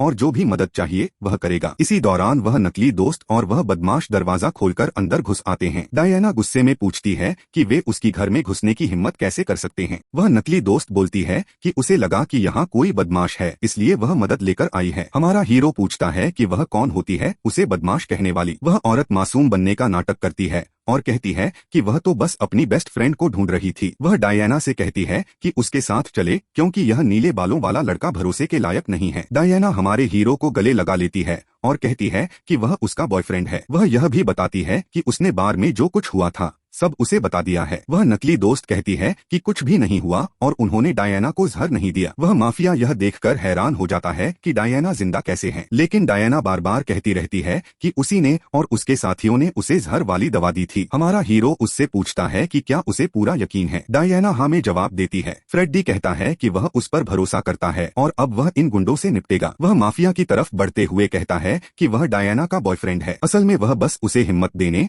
और खुद को कॉन्फिडेंट दिखाने की कोशिश कर रहा होता है। डायना सोचती है कि फ्रेडी की ऑरा कितनी स्ट्रांग है। फ्रेडी माफिया का हाथ पकड़ लेता है। माफिया मजाक में कहता है कि हमारा हीरो बहुत लकी है। फ्रेडी कहता है कि वह पता लगाएगा कि किसने उसकी मंगेतर को जहर दिया है और वह उसे भारी कीमत चुकवाएगा। माफिया कंफ्यूज हो जाता है कि यह लड़का क्या बोल रहा है। फिर वह उसी नकली दोस्त की तरफ मुड़कर उसे मदद के लिए धन्यवाद देने लगता है। अब दोनों को लगने लगता है कि फ्रेडी बस एक्टिंग कर रहा है। वह औरत सोचती है कि शायद यह लड़का अंदर से डरपोक है। तभी फ्रेडी चेकमेट चलता है और कहता है कि वह बाहर जाकर सीसीटीवी कैमरा की फुटेज निकालेगा और जैसे ही उसे पता चलेगा कि किसने उसकी गर्लफ्रेंड को जहर दिया वह उन्हें छोड़ने वाला नहीं है। यह सुनते ही दोनों के चेहरे उड़ जाते हैं, क्योंकि वे कैमरों को भूल चुके थे। वह बदमाश घबरा जाता है और कहता है कि उसे कुछ जरूरी काम याद आ गया है। असल में वह फ्रेडी से डर गया होता है। फ्रेडी उसे रोककर पूछता है कि अब क्या हुआ। वह बदमाश गुस्से में कहता है कि सीधा बोलो क्या कहना है। फ्रेडी ठंडे दिमाग से कहता है कि असली मर्द सिर्फ नीचे वाली सोच से काम नहीं लेते, वरना जिंदगी में बहुत बुरा अंजाम हो सकता है। यह सुनकर माफिया और भी ज्यादा भड़क जाता है और फ्रेडी को चुप रहने को कहता है। फिर वह गुस्से में वहाँ से चला जाता है। अंदर ही अंदर वह सोचता है कि इसका बदला वह फ्रेडी से जरूर लेगा। इसके बाद हमारा हीरो डायना से पूछता है कि क्या उसे बाहर जाकर फुटेज बचानी चाहिए। डायना कहती है कि ज्यादा फायदा नहीं होगा, क्योंकि माफिया का पुलिस में भी बहुत जोर है। बहुत शांति से फ्रेडी कहता है कि फिर क्यों ना वे लोग डिनर के लिए चलें। डायना मुस्कुराकर कहती है कि किसी और के हाथ का बना खाना खाना अच्छा रहेगा। धीरे धीरे दोनों के बीच फिर से एक सॉफ्ट सा वाइब बनने लगता है, क्योंकि डायना खुद को फ्रेडी के पास सेफ महसूस कर रही होती है। लेकिन पीछे से वही बदमाश चुपके से बाहर जाकर सीसीटीवी की फुटेज डिलीट कर देता है। वह नकली दोस्त माफिया से कहती है कि अब डायना को भूल जाए, क्योंकि उसे कोई सजा नहीं मिलने वाली, अब उसे उसी पर ध्यान देना चाहिए। माफिया भी कहता है अब मैं तेरा सिस्टम हैंग कर दूंगा। कुछ मिनटों बाद माफिया बहुत फ्रस्ट्रेटेड हो जाता है। लड़की पूछती है कि क्या हुआ, क्योंकि वह सिस्टम हैंग नहीं कर पा रहा था। माफिया गुस्से में कहता है कि उसके साथ ऐसा पहले कभी नहीं हुआ। तभी उसे फ्रेडी की वो बात याद आती है कि असली मर्द नीचे वाली सोच से काम नहीं करते। वह धीरे धीरे जोड़ने लगता है और सोचता है कि शायद हमारे हीरो ने ही कुछ किया है। गुस्से में वह दीवार पर मुक्का मारता है और कहता है कि वह उस लड़के से बदला जरूर लेगा। इधर डायना के अपार्टमेंट में फ्रेडी और डायना डिनर कर रहे होते हैं। डायना कहती है कि खाने की खुशबू बहुत अच्छी है। चखते ही वह कहती है कि स्वाद बहुत ही लाजवाब है। फ्रेडी पूछता है कि क्या खाना अच्छा है। डायना कहती है कि उसने जिंदगी में इतना अच्छा नूडल्स कभी नहीं खाया। फ्रेडी पूछता है कि क्या उसके माता पिता उसके लिए नूडल्स बनाते थे। यह सुनते ही डायना चुप हो जाती है और कुछ पल के लिए जम सी जाती है। यह देखकर हमारा हीरो थोड़ा घबरा जाता है। तब डायना बताती है कि उसका कोई परिवार नहीं है। उसके पिता बहुत पहले गुजर चुके हैं और उसकी माँ ने उसे अनाथालय में छोड़ दिया था। फ्रेडी भी बताता है कि वह भी अनाथ है और उसकी माँ के बारे में पूछता है। डायना कहती है कि उसकी माँ सिर्फ पैसे के लिए अमीर आदमियों से शादी करती थी। उसके पिता की मौत के बाद उसकी माँ कई अमीर आदमियों के साथ रहने लगी। यह सुनकर फ्रेडी को एहसास होता है कि उसकी जिंदगी मुश्किल थी, लेकिन डायना की जिंदगी उससे भी ज्यादा कठिन रही है। लेकिन डायना उससे कहती है कि वह उस पर दया न करे। वह बताती है कि उसने मेहनत करके खुद का बार खोला है। वह किसी पर निर्भर नहीं है, उसने सब कुछ अपने दम पर बनाया है। धीरे धीरे सर्जरी की वजह से डायना को नींद आने लगती है। सोने से पहले वह कहती है कि उसे माफिया से बहुत डर लग रहा है। फ्रेडी समझ जाता है कि उसे डायना की रक्षा करनी होगी, वरना उसे कभी चैन नहीं मिलेगा। वह डायना को गोद में उठाकर उसे देखता है। डायना के चेहरे पर एक हल्की सी चमक आने लगती है। फ्रेडी समझ जाता है कि यह खास तरह की एनर्जी है। सुनहरी रंग की हल्की ऑरा सफेद रोशनी के साथ रिकवरी पावर की निशानी होती है। फ्रेडी उसे बिस्तर पर सुलाकर ध्यान से देखता है ताकि यह पक्का हो जाए कि उसकी हालत स्टेबल है। उसके मास्टर्स ने बताया था कि ऐसे खास लोग कल्टीवेशन के लिए बहुत अच्छे होते हैं, लेकिन उसके तीसरे मास्टर ने यह भी चेतावनी दी थी कि ऐसी औरतें सबसे ज्यादा कॉम्प्लिकेटेड होती हैं। फ्रेडी का दिल थोड़ा तेज धड़कने लगता है, लेकिन वह खुद को संभालता है और अपने गाल पर हल्का सा थप्पड़ मारता है। वह खुद से कहता है कि वह एक शरीफ आदमी है। इसके बाद वह वहाँ से निकल जाता है, यह सोचते हुए कि उसे अब सातवीं बहन को ढूंढना है। कुछ सेकंड बाद डायना की आंखें खुलती हैं। असल में वह सो नहीं रही थी, बस नाटक कर रही थी। वह समझ जाती है कि फ्रेडी सच में एक अच्छा आदमी है, क्योंकि उसने उसके साथ कोई गलत हरकत नहीं की। यही सोचते हुए डायना के चेहरे पर हल्की सी मुस्कान आ जाती है। डायना धीरे धीरे फ्रेडी से और भी ज्यादा प्यार करने लगती है, क्योंकि वह एक ईमानदार बंदा है। उसका शरीर वाकई खास था और वह लगभग पूरी तरह ठीक हो चुकी थी, लेकिन उसकी सेल्फ एस्टीम कम थी और वह सोचती थी कि वह फ्रेडी के लायक नहीं है। अगली सुबह हमारा हीरो कॉफी की खुशबू से जागता है। डायना बताती है कि कल रात फ्रेडी ने उसके लिए डिनर बनाया था, तो आज वह उसके लिए सरप्राइज देना चाहती थी। टेबल पर चाय, पेस्ट्री और ब्रेड लगे होते हैं। डायना बेसब्री से देखती है कि फ्रेडी खाए और पूछती है कि उसे कैसा लगा। पहाड़ों में फ्रेडी ने सीखा था कि हमेशा सच बोलना चाहिए, तो वह कह देता है कि स्वाद ठीक ठाक है, कुछ खास नहीं। डायना शर्माते हुए मुस्कुराती है और बताती है कि वह सब बेकरी से लाई थी। फ्रेडी को देखकर हैरानी होती है कि वह इतनी जल्दी ठीक हो गई है। वह मान लेता है कि उसका शरीर सच में बहुत स्पेशल है। फिर फ्रेडी पूछता है कि दूसरी सरप्राइज क्या है। डायना कहती है कि उसने समझ लिया है कि फ्रेडी कोई आम आदमी नहीं है। वह इस शहर में जरूर नाम कमाएगा और फेमस बनेगा। इससे पहले वह उसकी दोस्त बनना चाहती है और वह उसे 6 महीने का किराया मुफ्त दे रही है। यह सुनकर हमारा हीरो बहुत एक्साइटेड हो जाता है। आधे साल का फ्री रेंट सुनकर वह मन ही मन हिसाब लगाने लगता है कि कितना पैसा बचेगा। डायना को उम्मीद नहीं थी कि वह इतना खुश हो जाएगा, लेकिन माहौल खराब करने के लिए वही बेवकूफ माफिया फिर से आ जाता है और दरवाजे पर हंगामा करने लगता है। फ्रेडी खड़ा हो जाता है। डायना कहती है कि उसे इग्नोर करो, लेकिन फ्रेडी जानता था कि यह सब कल रात वाले हैंडशेक की वजह से है। डायना पूछती है कि क्या उस समय फ्रेडी ने उस आदमी को जहर दिया था, लेकिन सच्चाई उससे भी ज्यादा खराब थी। फ्रेडी कहता है कि उसने उस माफिया की फंक्शनैलिटीज ही खत्म कर दी हैं। डायना यह समझ जाती है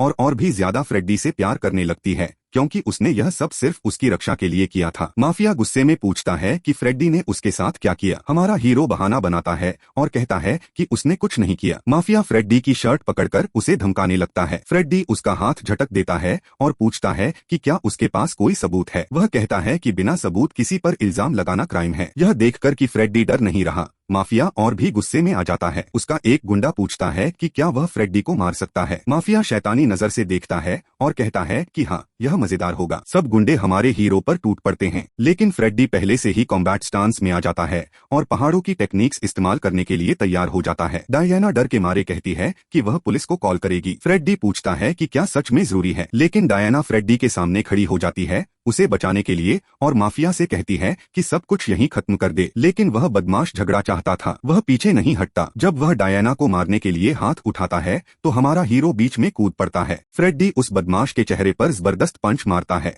वह आदमी उड़कर पीछे गिरता है, दूसरे गुंडों के ऊपर से उड़ता हुआ जमीन पर जा गिरता है। बाकी गुंडे चिल्लाते हुए फ्रेडी पर टूट पड़ते हैं, लेकिन फ्रेडी अपनी दूसरी टेक्निक्स दिखाता है, साइड स्ट्राइक, स्टोन पंच और टाइगर फिस्ट। इन टेक्निक्स से वह सारे दुश्मनों को आसानी से गिरा देता है। डायना डरते हुए कहती है कि ये लोग बहुत खतरनाक हैं, लेकिन हमारा हीरो कहता है कि उसे फर्क नहीं पड़ता, वह किसी भी हालत में अपनी दोस्त की रक्षा करेगा। और इसी इरादे के साथ वह धीरे धीरे उस गैंग के लीडर की तरफ बढ़ने लगता है। गैंग का लीडर कांप रहा होता है। फ्रेडी उसे जलील करने के लिए उसके पेट में जोरदार लात मारता है, फिर उसके सीने पर पैर रखकर उसे बिगड़ा हुआ बच्चा कहता है। 2 सुइयां हाथ में लेकर फ्रेडी बोलता है कि वह उसे ऐसा सबक सिखाएगा कि वह जिंदगी भर याद रखेगा। वह उसके 2 वाइटल पॉइंट्स पर सुइयां लगा देता है। उन सुइयों की वजह से लीडर जोर जोर से हंसने लगता है। यह एक खास टेक्निक थी जो फ्रेडी ने अपने छठे मास्टर से सीखी थी। यह पनिशमेंट के लिए इस्तेमाल होती थी, लेकिन तभी फ्रेडी को डायना की चीख सुनाई देती है। उन बदमाशों में से एक डायना को हॉस्टेज बना लेता है और फ्रेडी से कहता है कि वह लीडर से सुइयां निकाल ले, वरना वह गोली चला देगा। फ्रेडी टेंस हो जाता है,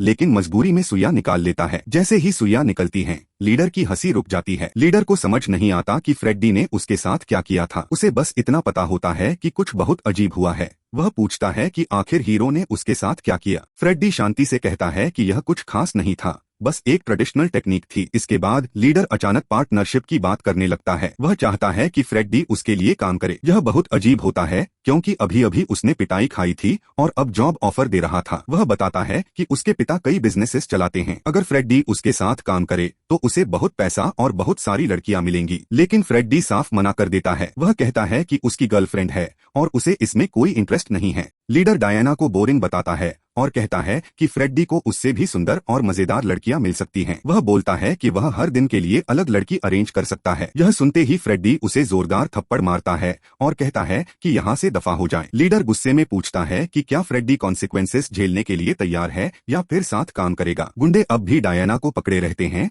और उसे घसीटते हुए बाहर ले जाने लगते हैं। वे कहते हैं कि अब फ्रेडी को इसकी कीमत चुकानी पड़ेगी। फ्रेडी समझ जाता है कि वे अपार्टमेंट से बाहर जा रहे हैं। ये लोग खुद को बहुत स्मार्ट समझ रहे थे, लेकिन असल में वे पूरे बेवकूफ थे। गंजा बदमाश डायना को लगातार धमकाता रहता है। नीचे बिल्डिंग के हॉल में पहुंचते ही फ्रेडी दरवाजा लॉक कर देता है। गुंडे बोलते हैं कि अब जगह खुली है और फ्रेडी को हराना आसान होगा। वे डायना के साथ गंदी हरकत करने की तैयारी करने लगते हैं। लीडर कहता है कि फ्रेडी अब भाग नहीं सकता और उसे सब कुछ देखना पड़ेगा, लेकिन वह देखता है कि हमारा हीरो अब बहुत सीरियस हो चुका है। फ्रेडी कहता है कि बंद जगह में गोलियों से बचना मुश्किल होता है, लेकिन खुले इलाके में यह बहुत आसान होता है। इतना कहते ही फ्रेडी बिजली की तरह दौड़ पड़ता है। उसकी स्पीड इतनी तेज होती है कि गंजा बदमाश उसे देख भी नहीं पाता। जब वह फाइनली फ्रेडी को देखता है तो गोली चलाने की धमकी देता है, लेकिन उसके रिफ्लेक्स बहुत स्लो होते हैं। फ्रेडी उसका हाथ ऊपर की तरफ धकेल देता है और डायना को बचा लेता है। मुट्ठियां कसकर फ्रेडी जबरदस्त पंच मारता है। वार इतना ताकतवर होता है कि गंजा बदमाश जमीन में धंस जाता है। सब कुछ इतनी जल्दी होता है कि किसी को रिएक्ट करने का मौका ही नहीं मिलता। डायना चिल्लाकर फ्रेडी को सावधान रहने को कहती है क्योंकि बाकी गुंडे पीछे से आ रहे होते हैं। फ्रेडी बोलदाव पोज में डायना से कहता है कि चिंता मत करो। वह बताता है कि वह पहाड़ों में बाघ और शेरों से भी लड़ चुका है। इन जैसे गुंडों को हराना उसके लिए कुछ भी नहीं है। वह एक एक करके सबको जोरदार घूसों से दूर फेंक देता है। आखिरी बचा हुआ गुंडा डर के मारे कांपने लगता है। लीडर भागने की कोशिश करता है क्योंकि वह सिर्फ तभी बहादुर बनता है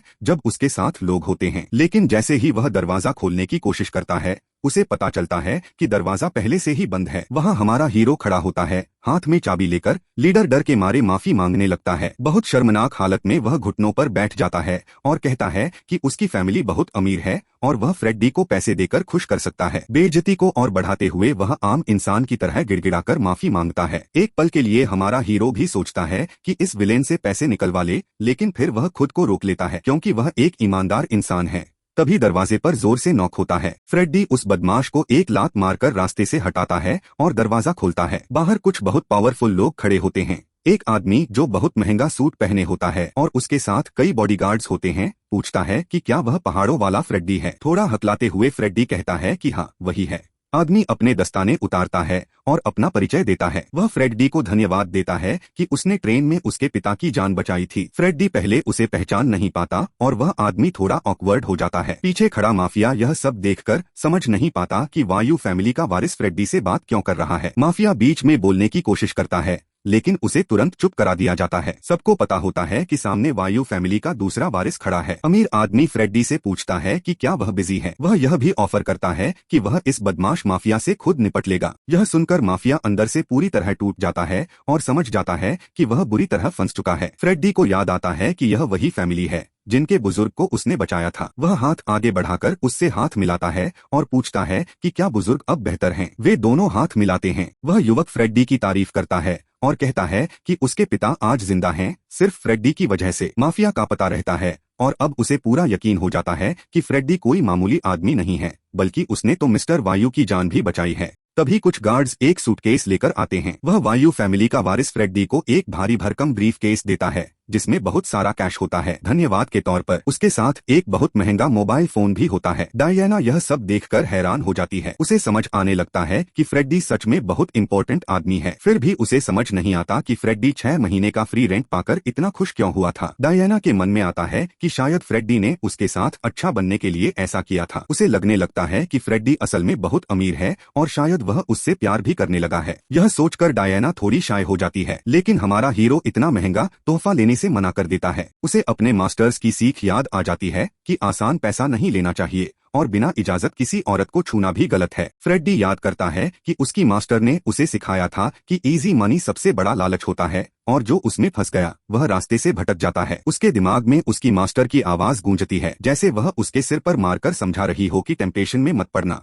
फ्रेडी हल्का सा शिकायत करता है कि मास्टर बहुत ज्यादा सख्त हो जाती थी। उसकी मास्टर जैसे मजाक में माफी मांगती है कि शायद उसने ज्यादा जोर से मारा, लेकिन यह सब उसके भले के लिए ही था। और फ्रेडी को याद रहता है कि उसे किसी भी हालत में टेम्पटेशन में नहीं पड़ना है। उसने अपनी सीख अच्छे से याद रखी थी। वापस प्रेजेंट में आकर वह साफ मना कर देता है और वह सारा पैसा लेने से इनकार कर देता है। वायु फैमिली का दूसरा बेटा यह जानता था कि युवा मास्टर यह गिफ्ट मना कर देगा, क्योंकि उसकी भतीजी एलिस ने पहले ही उसे बता दिया था। अब कहानी थोड़ी देर के लिए फ्लैशबैक में जाती है। कुछ घंटे पहले वायु फैमिली की मेंशन में एलिस अपने चाचा से कहती है कि वह लड़का उनके पैसे या रुतबे में इंटरेस्टेड नहीं है, लेकिन उसका चाचा कहता है कि शायद वह लड़का जानता ही नहीं कि वायु फैमिली कितनी पावरफुल है। उनका मकसद बस एहसान चुकाना था। एलिस चाहती थी कि उसका चाचा फ्रेडी के लिए उसकी तरफ से भी एक छोटा सा गिफ्ट ले जाए। थोड़ी शर्माते हुए वह एक छोटी सी डिब्बी देती है और कहती है कि अगर वह पैसे ना ले तो शायद उसका गिफ्ट ले ले। अब वापस प्रेजेंट में वह आदमी कहता है कि वह फ्रेडी को फोर्स नहीं करेगा। वह गार्ड्स को इशारा करता है कि वे पैसे वाली ब्रीफ केस वापस ले जाएं। माफिया यह देखकर हैरान रह जाता है कि फ्रेडी ने इतनी बड़ी रकम ठुकरा दी। ताली बजाने पर एक और गार्ड एलिस का गिफ्ट लेकर आता है। फ्रेडी कहता है कि उसे किसी गिफ्ट की जरूरत नहीं है, लेकिन आदमी बताता है कि यह गिफ्ट उसकी भतीजी एलिस की तरफ से है। यह सुनते ही फ्रेडी के गाल हल्के से लाल हो जाते हैं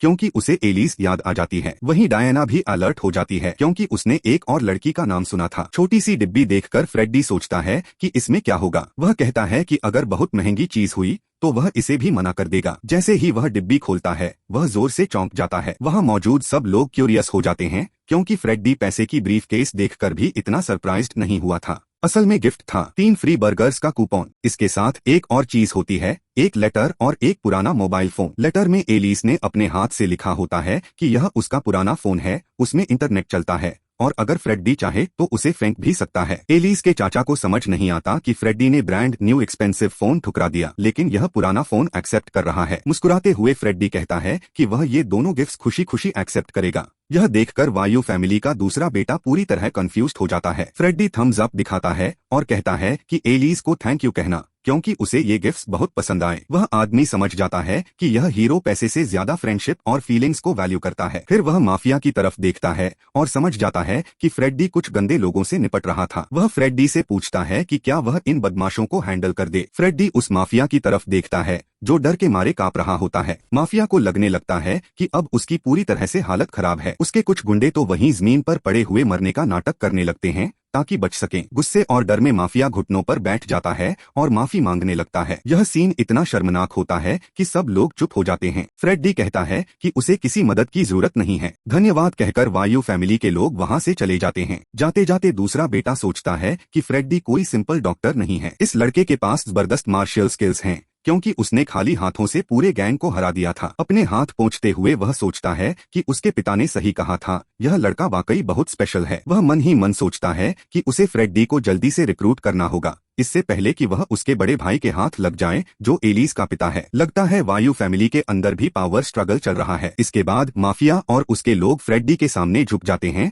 और उसकी जान बख्शने के लिए धन्यवाद कहते हैं। डायना यह सब देखकर और भी ज्यादा फ्रेडी से इम्प्रेस्ड हो जाती है। उसके लिए यह सब किसी फिल्म से कम नहीं लगता। फ्रेडी डायना से पूछता है कि क्या वह आदमी वाकई इतना पावरफुल था। माफिया डरते डरते बताता है कि वह सिर्फ वायु फैमिली का दूसरा बेटा है, लेकिन अंडरवर्ल्ड में उसे एलिगेंट डीमन कहा जाता है। वायु फैमिली डिस्ट्रिक्ट की 3 सबसे बड़ी फैमिलीज में से एक है और यह दूसरा बेटा फैमिली के सारे डर्टी काम संभालता है। अगर माफिया लोग उसके हाथ लग जाते तो शायद वे जिंदा भी नहीं बचते। यह सुनकर फ्रेडी भी थोड़ा सरप्राइज्ड हो जाता है कि वह आदमी इतना डेंजरस था। अब जब फ्रेडी ने माफिया से डायना को बचा लिया था, माफिया अपनी जान बचने पर फ्रेडी से पूछता है कि वह क्या चाहता है। वह कहता है कि वह फ्रेडी के जितने चाहे उतने रिक्वेस्ट्स पूरे करेगा। फ्रेडी का पहला रिक्वेस्ट होता है कि अब से डायना और उसके बार के साथ कोई भी गड़बड़ नहीं करेगा। माफिया कसम खाकर कहता है कि वह डायना की जिंदगी में दखल नहीं देगा और न ही किसी को उसे नुकसान पहुंचाने देगा। दूसरा रिक्वेस्ट सुनकर सब चौंक जाते हैं। फ्रेडी कहता है कि उसे शहर की फेमस महिलाओं के बारे में इंफॉर्मेशन चाहिए। यह सुनकर माफिया शॉक्ड हो जाता है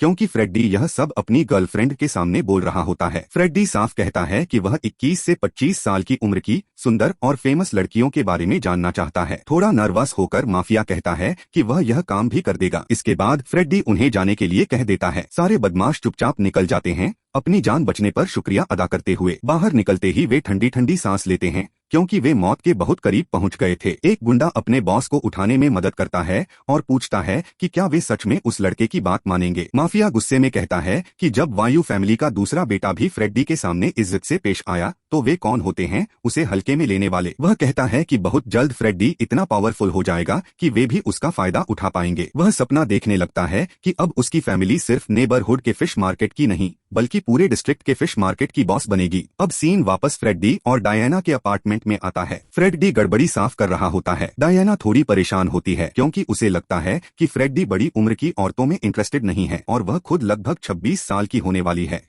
फ्रेडी के दिमाग में बस एक ही बात चल रही होती है, अब उसे अपनी 7वीं मार्शियल बहन को ढूंढने में मदद मिल जाएगी। उसके मास्टर ने बताया था कि 7वीं बहन उससे थोड़ी ही बड़ी है, ज्यादा से ज्यादा 25 साल की। फ्रेडी खुद 20 साल का है। डायना सोचती है कि फ्रेडी उसके लिए बहुत बड़ा आदमी है, पावरफुल और इन्फ्लुएंशियल। वह चाहती है कि फ्रेडी उसका बॉयफ्रेंड बने, लेकिन उसे लगता है कि यह सपना शायद बहुत दूर है। अगर वह फ्रेडी के साथ होती तो उसे किसी से डर नहीं लगता। वह अब खुद को हमेशा विक्टिम की तरह महसूस नहीं करना चाहती थी। थोड़ी देर बाद फ्रेडी नहाकर बाहर आता है और डायना से कहता है कि अब वह बाथरूम यूज कर सकती है। डायना थोड़ा एक्साइटेड होकर कहती है कि वह अभी आती है। फ्रेडी अपने फोन पर देखता है कि माफिया ने कोई मैसेज भेजा है या नहीं। वह अभी भी फोन चलाने में स्ट्रगल कर रहा होता है। जब डायना बाथरूम का दरवाजा बंद करती है तो फ्रेडी थोड़ा टेंस हो जाता है। अब उसे एहसास होता है कि वह एक ही अपार्टमेंट में एक औरत के साथ रह रहा है। उसके गाल लाल हो जाते हैं और उसके दिमाग में गलत ख्याल आने लगते हैं, लेकिन वह खुद को रोकता है। वह एक शरीफ आदमी है,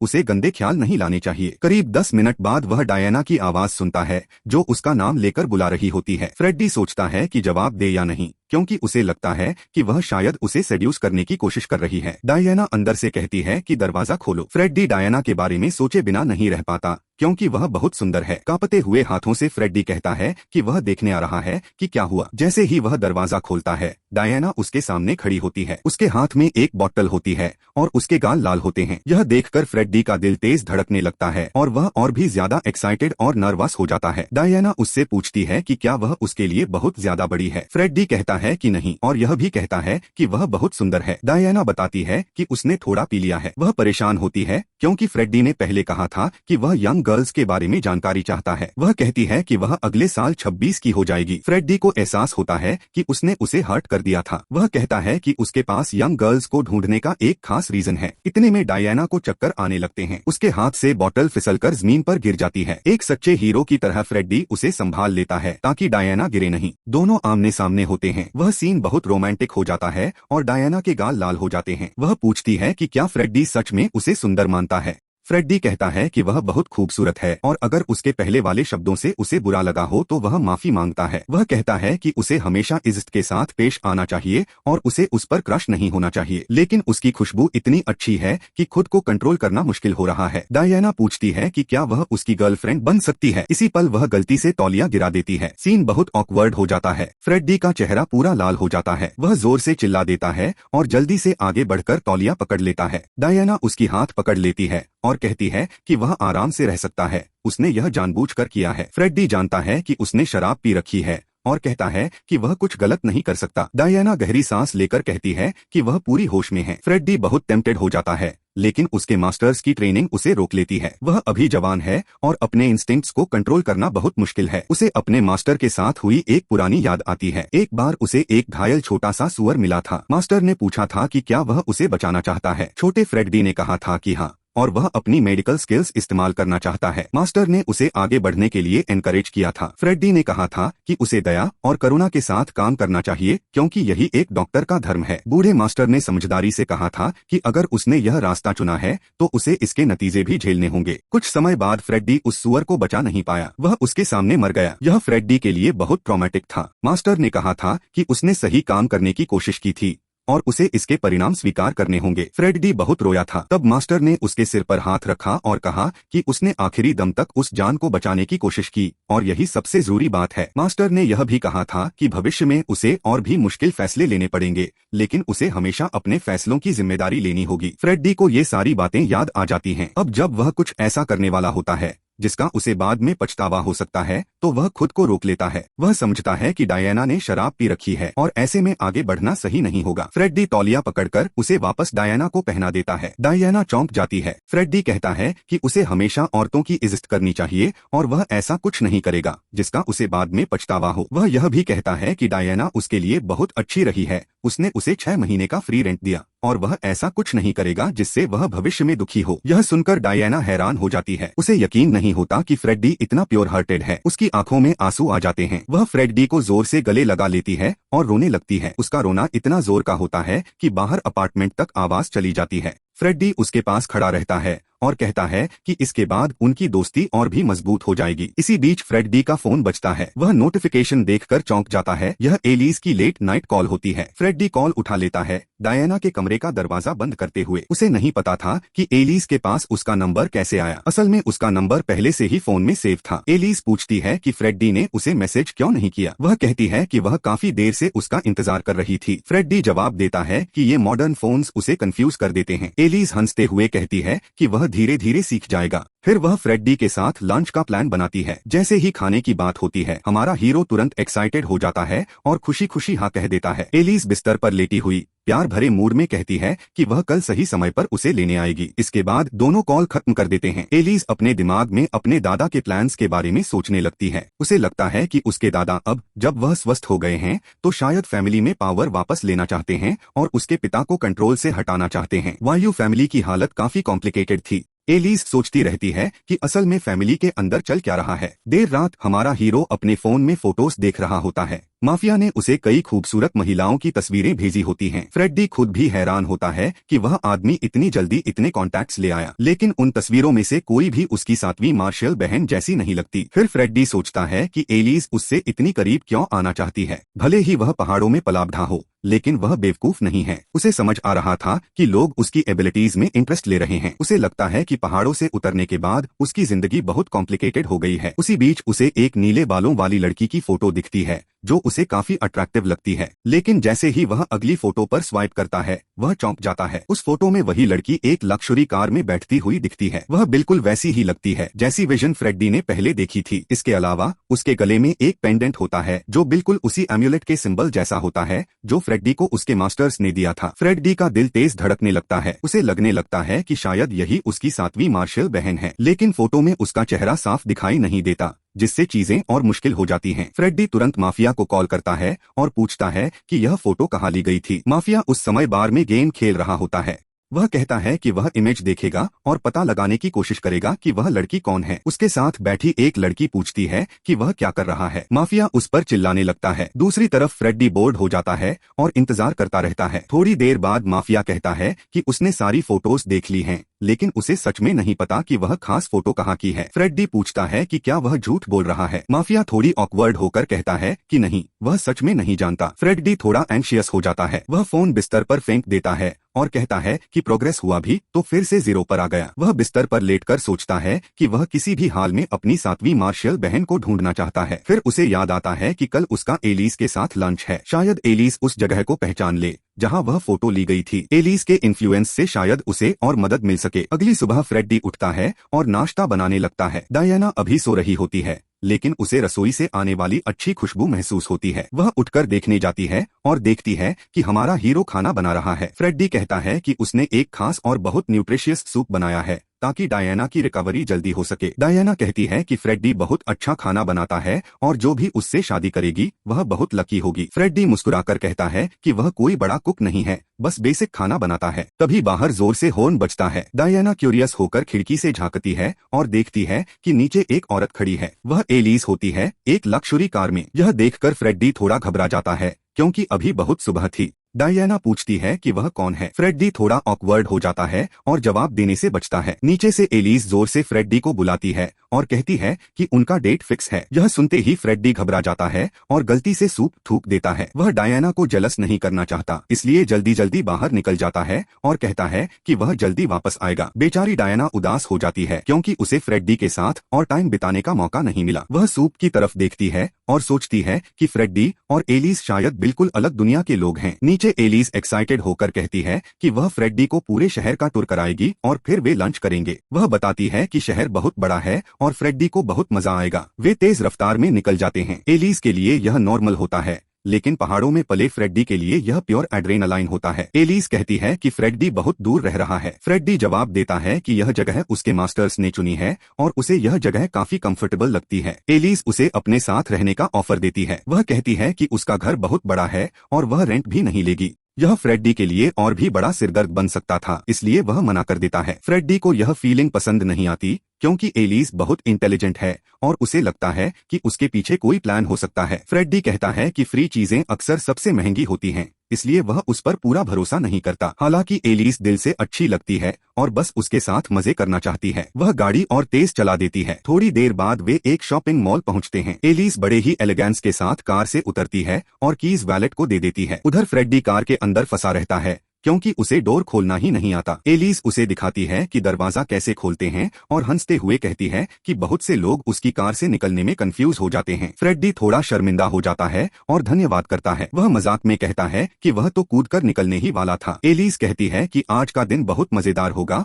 और वह फ्रेडी के लिए नए कपड़े खरीदेगी। वह फ्रेडी का हाथ पकड़ लेती है और उसे खींचते हुए मॉल के अंदर ले जाती है। एलिस पूछती है कि उसे कौन सी ब्रांड पसंद है। फ्रेडी ब्लैंक हो जाता है। उसे कोई ब्रांड नहीं पता, उसके लिए सारे कपड़े एक जैसे ही होते हैं। फ्रेडी कहता है कि उसे कपड़ों से ज्यादा फर्क नहीं पड़ता, लेकिन एलिस सुनने को तैयार नहीं होती। वह चाहती है कि फ्रेडी नए कपड़े ट्राई करे। वह फ्रेडी के चेहरे को ध्यान से देखती है और सोचती है कि उस पर कौन सा स्टाइल अच्छा लगेगा। फिर वह फ्रेडी का हाथ पकड़कर फिर से खींचती है और कहती है कि आज वह उसके लिए बहुत हैंडसम आउटफिट चुनेगी। इतनी खूबसूरत लड़की को देखकर फ्रेडी का दिल और तेज धड़कने लगता है। वे कई दुकानों में जाते हैं, लेकिन कोई भी आउटफिट फ्रेडी को खास पसंद नहीं आता। एलिस सोचने लगती है कि फ्रेडी पर कौन सा स्टाइल सबसे अच्छा लगेगा। फिर उसके दिमाग में एक ब्रिलियंट आइडिया आती है। वह फ्रेडी को एक कैजुअल आउटफिट पहनाती है। जब फ्रेडी वह पहनता है तो वह बिल्कुल मॉडल जैसा लगने लगता है। काफी सारे कपड़े ट्राई करने के बाद आखिरकार एक आउटफिट फ्रेडी को सच में पसंद आ जाता है। सेल्स गर्ल मुस्कुराकर पूछती है कि क्या उसे आउटफिट पसंद आया, लेकिन अंदर ही अंदर वह इरिटेटेड होती है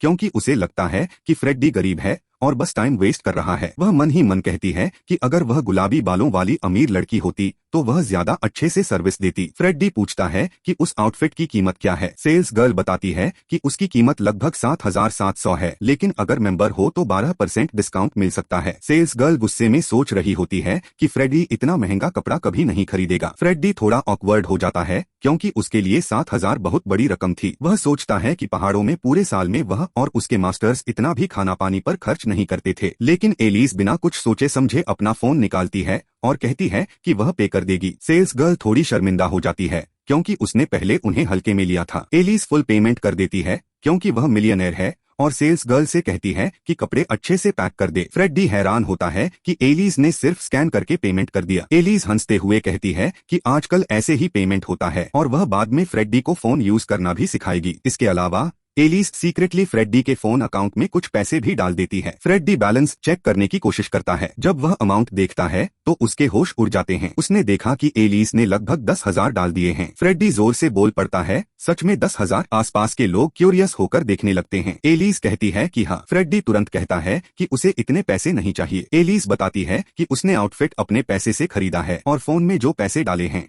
वो इसलिए हैं ताकि फ्रेडी पूरे दिन आराम से खर्च कर सके। लेकिन फ्रेडी यह पैसे एक्सेप्ट नहीं करना चाहता और वापस करने की कोशिश करता है। एलिस कहती है कि यह उसका थैंक यू कहने का तरीका है। वह याद दिलाती है कि जिस दिन फ्रेडी ने उसे हरे कपड़े पहनने वाले लोगों से दूर रहने को कहा था, उसी वजह से उसकी जान बची थी। एलिस बताती है कि उसने अपनी आंखों से एक एक्सीडेंट देखा था। उसे भी यकीन नहीं था कि सिर्फ इयरा का ड्रेस बदलना उसकी जान बचा लेगा। असल में उस दिन एलिस और उसकी दोस्त एक बहुत खतरनाक सिचुएशन में फंस गई थी। उन्होंने एक एक्सीडेंट होते देखा था। एलिस को सिर्फ थोड़ी सी स्क्रैचेस आई थी। फिर अचानक एक आदमी काले चश्मे में आया और उसने लड़कियों पर गन तान दी। उस वक्त एलिस को लगा कि शायद अब उनकी जिंदगी खत्म हो जाएगी। वे डर के मारे जोर जोर से चिल्लाने लगी। आदमी के कान में ईयरफोन था। वह फोन पर किसी से पूछ रहा था कि क्या टारगेट ने काले कपड़े पहने हैं। फोन के दूसरी तरफ से किसी ने बताया कि औरत हरे ड्रेस में है। तभी उस आदमी को एहसास हुआ कि उसने गलत इंसान को पकड़ लिया है। वह तुरंत कार में बैठता है और वहाँ से चला जाता है। क्योंकि इयरा ने कपड़े बदल लिए थे,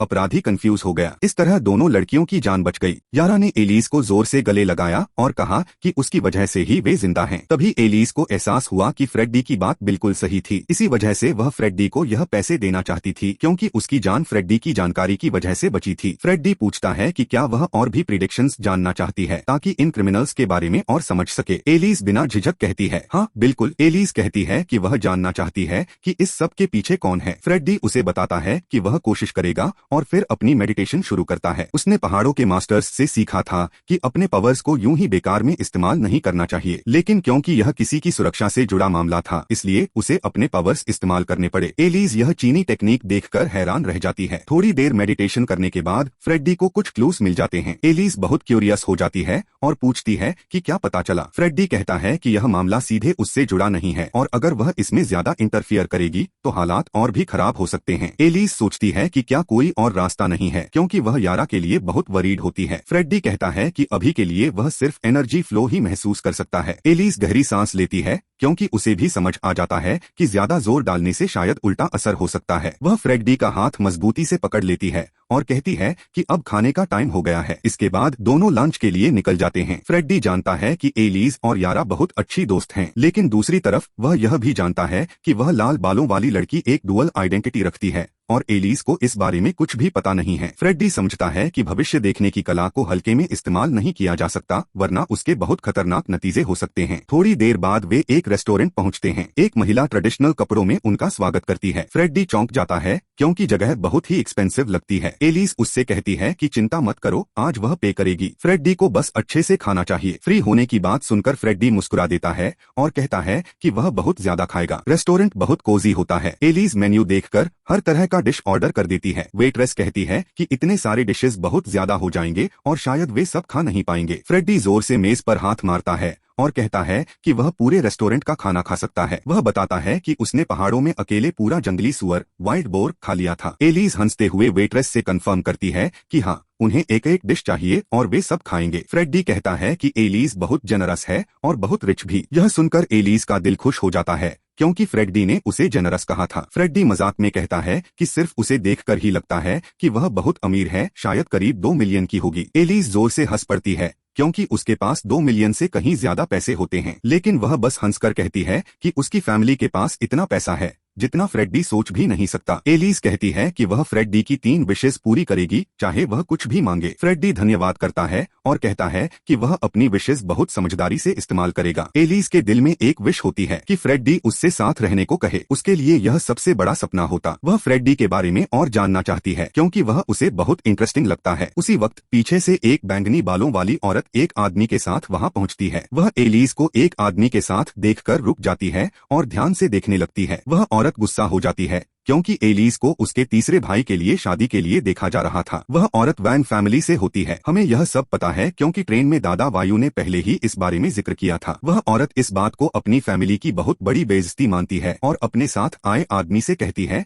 कि यह बिल्कुल भी एक्सेप्ट नहीं किया जा सकता। उसके हिसाब से वायु फैमिली वैन फैमिली को नीचा दिखा रही थी क्योंकि एलिस किसी और आदमी के साथ बाहर घूम रही थी। वह गुस्से में अपने साथी से कहती है कि वह अभी जाकर एलिस से हिसाब लेगी। वह घमंडी औरत गुस्से में दरवाजा लात मारकर खोलती है और अंदर एलिस को ढूंढने लगती है। एलिस डर के मारे उसकी तरफ मुड़ती है और हमारा हीरो भी क्यूरियस हो जाता है। वह औरत चिल्लाकर कहती है कि एलिस की शादी उसके तीसरे भाई से तय है और इसलिए उसे किसी और आदमी के साथ नहीं घूमना चाहिए। एलिस परेशान हो जाती है क्योंकि वह जानती है कि यह औरत जैन है, वैन फैमिली की वारिस। इसका मतलब यह था कि वह बहुत इन्फ्लुएंशियल और पावरफुल है। वैन फैमिली कई ऐसी इंडस्ट्रीज कंट्रोल करती है जो वायु फैमिली के लिए बहुत जरूरी हैं। इसी वजह से एलिस उनसे झगड़ा नहीं करना चाहती। इसके अलावा आज फ्रेडी उसके साथ है और एलिस नहीं चाहती कि हमारा हीरो इन फैमिली झगड़ों में फंसे। इसलिए एलिस कहती है कि फ्रेडी सिर्फ उसका दोस्त है और उनके बीच कोई रोमांटिक रिलेशन नहीं है। यह सुनकर फ्रेडी को थोड़ा अजीब लगता है, लेकिन वह पूरी बात सुनता रहता है। लेकिन जैन यह मानने को तैयार नहीं होती। वह कहती है कि एलिस का किसी आदमी के साथ बाहर जाना ही डिसरिस्पेक्ट है। वह एलिस को धमकाती है और कहती है कि वह उसके इस दोस्त का बुरा हाल कर देगी जिसे वह कमजोर मुर्गा कहती है। भाई फ्रेडी जैसा मुर्गा हो तो सबको चाहिए। एलिस बार बार कहती है कि उसका फ्रेडी से कोई रोमांटिक रिलेशन नहीं है, वे सच में सिर्फ दोस्त हैं। फ्रेडी यह सब सुनता रहता है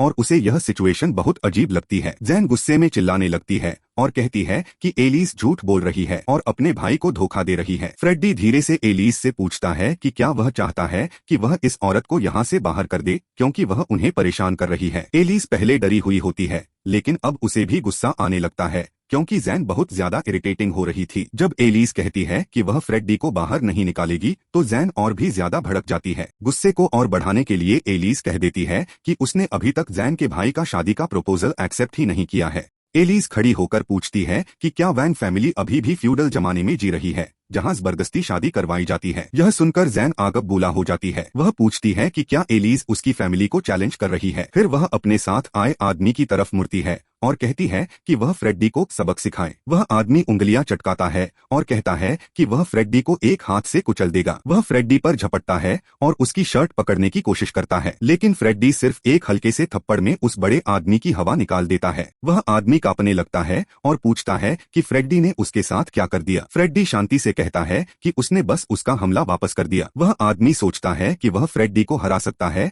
और फिर से हमला करता है, लेकिन फ्रेडी उसका पंच पकड़ लेता है। इसके बाद फ्रेडी उसके हाथ में एनर्जी वेव्स छोड़ता है। उसका पूरा शरीर सुन्न हो जाता है और वह वहीं फ्रीज हो जाता है। यह देखकर वह आदमी डर के मारे कांपने लगता है। फ्रेडी समझ जाता है कि वह आदमी फिजिकली स्ट्रांग है लेकिन स्पिरिचुअली वीक है। थोड़ी देर बाद वह आदमी किसी तरह खुद को छुड़ाता है और फिर से हमला करता है, लेकिन फ्रेडी सिर्फ अपनी हथेली से उसे दूर फेंक देता है। वह आदमी जमीन पर ऐसे गिरता है जैसे आलू की बोरी गिर गई हो।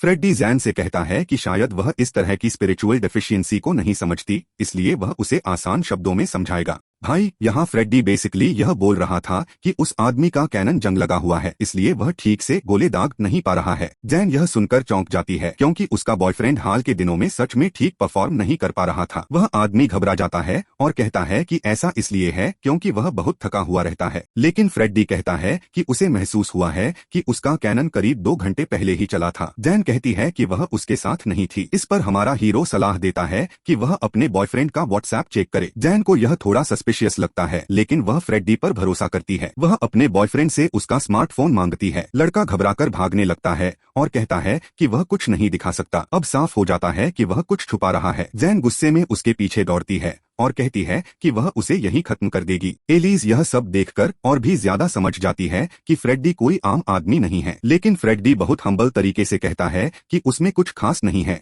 वह तो बस एक नॉर्मल आदमी है। इतने में वेट्रेस आ जाती है और कहती है कि खाना तैयार है। दोनों बहुत भूखे होते हैं और खुशी खुशी कहते हैं कि अब वे मजे से खाना खाएंगे। मेज पर पूरे रेस्टोरेंट का जैसे बैंक्वेट लग जाता है। फ्रेडी के मुंह में पानी आ जाता है। एलिस फ्रेडी को धन्यवाद देती है कि उसने उसकी मदद की, लेकिन कहती है कि उसे अपने पर्सनल मैटर्स में नहीं पड़ना चाहिए था। फ्रेडी कहता है कि उसके मास्टर ने सिखाया है कि जब भी कोई दोस्त परेशानी में हो तो उसकी मदद करनी चाहिए।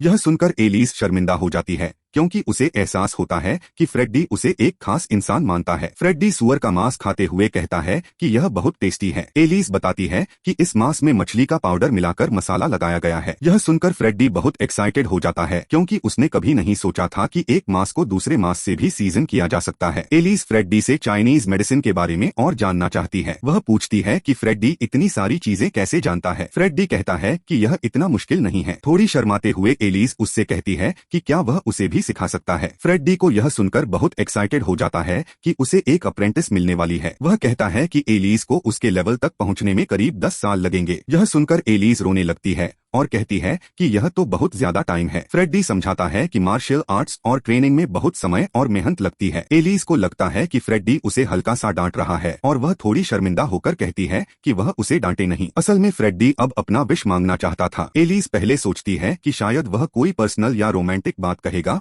और थोड़ा एक्साइटेड हो जाती है, लेकिन फ्रेडी जो पूछता है वह यह होता है कि वह जगह कहाँ है जहाँ वह फोटो ली गई थी। एलिस फोटो को ध्यान से देखती है और पहचान लेती है कि यह HSL कंपनी की मेन बिल्डिंग है। फ्रेडी पूछता है कि क्या वह जानती है कि यह जगह कहाँ है। एलिस कहती है कि हाँ, शहर की ज्यादातर महिलाएं उस बिल्डिंग को जानती हैं। फ्रेडी पूछता है कि क्या वह उस फोटो वाली औरत को जानती है। एलिस कहती है कि हाँ, वह जानती है और पूछती है कि फ्रेडी उसे क्यों ढूंढ रहा है। फ्रेडी बताता है कि वह औरत असल में उसकी 7वीं मार्शल बहन है। यह सुनकर एलिस पूरी तरह शॉक हो जाती है। HSL कंपनी की फेमस CEO उसके दोस्त की बड़ी बहन है। यह बात एलिस के लिए बहुत बड़ी सरप्राइज होती है। फ्रेडी सिर खुजाता है और पूछता है कि क्या वह औरत सच में इतनी इम्पोर्टेंट है। फिर वह एलिस से कहता है कि वह उसे वहां ले चले। एलिस बताती है कि उसने कभी उस औरत से डायरेक्टली कांटेक्ट नहीं किया, लेकिन उसकी फैमिली के उस कंपनी से बिजनेस रिलेशंस हैं। इस तरह दोनों उस फेमस बिल्डिंग की तरफ निकल जाते हैं। रास्ते में एलिस पूछती है कि फ्रेडी को अपनी बहन के बारे में ज्यादा क्यों नहीं पता। फ्रेडी बताता है कि जब वह बहुत छोटा था तब उसकी बहन पहाड़ से चली गई थी, इसलिए वह उसे ठीक से नहीं जानता। एलिस उस पहाड़ के बारे में सोचने लगती है जहां फ्रेडी बड़ा हुआ और उसे लगता है कि वह जगह सच में बहुत एक्स्ट्राऑर्डिनरी होगी। एलिस फिर अपनी बहन जैसी CEO के बारे में बताती है। वह कहती है कि उसका नाम जैंग है। करीब 2 साल पहले वह शहर में आई थी और HSL कंपनी में शामिल हुई थी। उसने कंपनी के प्रोडक्ट्स में बड़े बदलाव किए और बहुत जल्दी प्रमोशंस पाकर CEO बन गई। एलिस यह सब बहुत एक्साइटमेंट से बताती है क्योंकि HSL कंपनी डिस्ट्रिक्ट की टॉप 20 कंपनियों में से एक है। एलिस कहती है कि फ्रेडी को यह जानकर बहुत एक्साइटमेंट होगा कि उसकी बहन सिर्फ 23 साल की है। एलिस खुद 21 साल की है और कहती है कि जैंग उसकी सबसे बड़ी आइडल है। वह चाहती है कि कुछ सालों में वह भी जैंग जैसी पावरफुल और इंटेलिजेंट बने। फ्रेडी कहता है कि उसे पूरा भरोसा है कि एलिस यह कर सकती है क्योंकि वह भी बहुत स्मार्ट है और बहुत सुंदर भी। एलिस थोड़ा शाय हो जाती है और कहती है कि उसे वायु फैमिली में जन्म लेने का फायदा मिला। फ्रेडी यह भी नोट करता है कि एलिस उसकी फैमिली के बारे में ज्यादा सवाल नहीं करती और उसे यह अच्छा लगता है कि वह बहुत रिस्पेक्टफुल है। जल्द ही वे HSL कंपनी की बिल्डिंग पहुंच जाते हैं। फ्रेडी सीधे अंदर जाने लगता है और कहता है कि वह अपनी बहन से मिलने जा रहा है। वह बिल्डिंग देखकर इम्प्रेस्ड हो जाता है और उसे अपनी बहन पर गर्व महसूस होता है, लेकिन एलिस उसे रोकती है और कहती है कि बिना परमिशन कोई अंदर नहीं जा सकता। सिक्योरिटी गार्ड्स उनका ID मांगते हैं। फ्रेडी दूसरे आदमी का एक्सेस कार्ड देखकर कहता है कि उसके पास ऐसा कार्ड नहीं है। गार्ड कहता है कि बिना कार्ड के एंट्री मुमकिन नहीं है और अभी विजिटिंग आवर्स भी नहीं है। फ्रेडी कहता है कि वह जैंग का छोटा भाई है और उससे मिलना चाहता है। यह सुनकर गार्ड्स हंसने लगते हैं और कहते हैं कि बहुत लोग आकर यही बहाना बनाते हैं। वे फ्रेडी का मजाक उड़ाते हैं और कहते हैं कि वह यहाँ से चला जाए क्योंकि वह हंगामा कर रहा है। सिक्योरिटी का एक लीडर मिस्टर जैंग को कॉल करता है। फोन पर बताया जाता है कि गेट पर कोई लड़का जैंग से मिलने की जिद कर रहा है। मिस्टर जैंग गुस्से में कहता है कि ऐसे लोगों को तुरंत हटा दो और भविष्य में जो भी CEO से मिलने आए उसे भगा दो। फोन कट जाता है। गेट पर मौजूद मूंछों वाला बूढ़ा गार्ड खुश होता है क्योंकि वह मिस्टर जैंग को खुश करके फायदे लेना चाहता है। हमें दिखाया जाता है कि वह आदमी जैंग से ऑब्सेशन रखता है। उसके पास जैंग की फोटो होती है जिसे वह चूमता है और कहता है कि वह उसी की है। सीन वापस फ्रेडी पर आता है। फ्रेडी कहता है कि वह बाहर खड़ा रहकर इंतजार करेगा। गार्ड कहता है कि वह गेट के पास खड़ा भी नहीं रह सकता। मूंछों वाला गार्ड हंगामा शुरू कर देता है और कहता है कि फ्रेडी कंपनी की रेप्यूटेशन खराब कर रहा है। बाकी गार्ड्स भी हैरान होते हैं कि आज वह इतना ज्यादा अग्रेसिव क्यों है। वह दूसरे गार्ड्स से कहता है कि फ्रेडी को गेट से हटा दो। फ्रेडी कहता है कि वह कोई पागल कुत्ता नहीं है और उन्हें सड़क से भगाने का हक नहीं है। जैसे ही फ्रेडी बोलता है, मूंछों वाला गार्ड फ्रेडी को जोर से थप्पड़ मार देता है। फ्रेडी की गाल लाल हो जाती है। गार्ड उंगलियां चटकाता है और धमकी देता है कि वह फ्रेडी को खत्म कर देगा। एलिस चिल्लाकर उन्हें रोकने की कोशिश करती है। फ्रेडी एलिस से पूछता है कि क्या उसने देखा कि लड़ाई किसने शुरू की। फ्रेडी कहता है कि उन्होंने खुद ही मॉन्स्टर को जगाया है। फ्रेडी के अंदर से जबरदस्त गुस्सा बाहर आने लगता है। एक पल में फ्रेडी मूंछों वाले गार्ड के सामने पहुंच जाता है और उसकी शर्ट पकड़ लेता है। फ्रेडी कहता है कि उसके अंदर बहुत गुस्सा जमा है और भले ही वह डॉक्टर है फिर भी वह बहुत पावरफुल है। गार्ड डर के मारे कांपने लगता है और दूसरे गार्ड्स को चिल्लाकर बुलाता है। सब गार्ड्स फ्रेडी पर टूट पड़ते हैं लेकिन फ्रेडी उन्हें जमीन पर पटक देता है। फ्रेडी कहता है कि झगड़ा उन्होंने शुरू किया था। वह उस गार्ड के चेहरे पर जोरदार पंच मारता है। बाकी गार्ड्स फ्रेडी को रोकने की कोशिश करते हैं लेकिन फ्रेडी एक जंगली जानवर की तरह लग रहा होता है जिसे दर्जनों गार्ड्स भी नहीं रोक पाते। कुछ ही पलों में फ्रेडी सभी गार्ड्स को हरा देता है। फ्रेडी उन्हें कहता है कि उठो और फिर से लड़ो लेकिन गार्ड्स कहते हैं कि उनकी सैलरी इतनी कम है कि वे इसके लिए मरने नहीं वाले। वे बेहोश होने का नाटक करने लगते हैं। तभी एक कार आकर रुकती है। वह शैन होती है। वह पूछती है कि यहाँ क्या हुआ। मूंछों वाला गार्ड कहता है कि नीले बालों वाले लड़के ने सबको मारा और पुलिस बुलाने को कहता है। शैन को यकीन नहीं होता कि एक अकेले लड़के ने यह सब किया। शैन कहती है कि वह पुलिस कॉल करेगी लेकिन तभी एक बहुत खूबसूरत औरत कार से उतरती है। वह होती है मिस जैंग। असिस्टेंट बताती है कि सिर्फ एक लड़के ने सारे गार्ड्स को मार दिया। मिस जैंग सच में बहुत खूबसूरत होती है। आखिरकार हमें पहली बड़ी बहन या सही कहें तो सातवीं बड़ी बहन देखने को मिलती है। मिस जैंग पूछती है कि क्या सच में इसी लड़के ने यह सब किया। गार्ड्स बताते हैं कि हाँ, यही नीले बालों वाला लड़का है। एलिस बहुत एक्साइटेड हो जाती है क्योंकि वह अपनी आइडल को पहली बार सामने से देख रही होती है। फ्रेडी आगे बढ़कर पूछता है कि क्या वह उसकी सातवीं बड़ी बहन है। मिस जैंग फ्रेडी को ऊपर से नीचे तक देखती है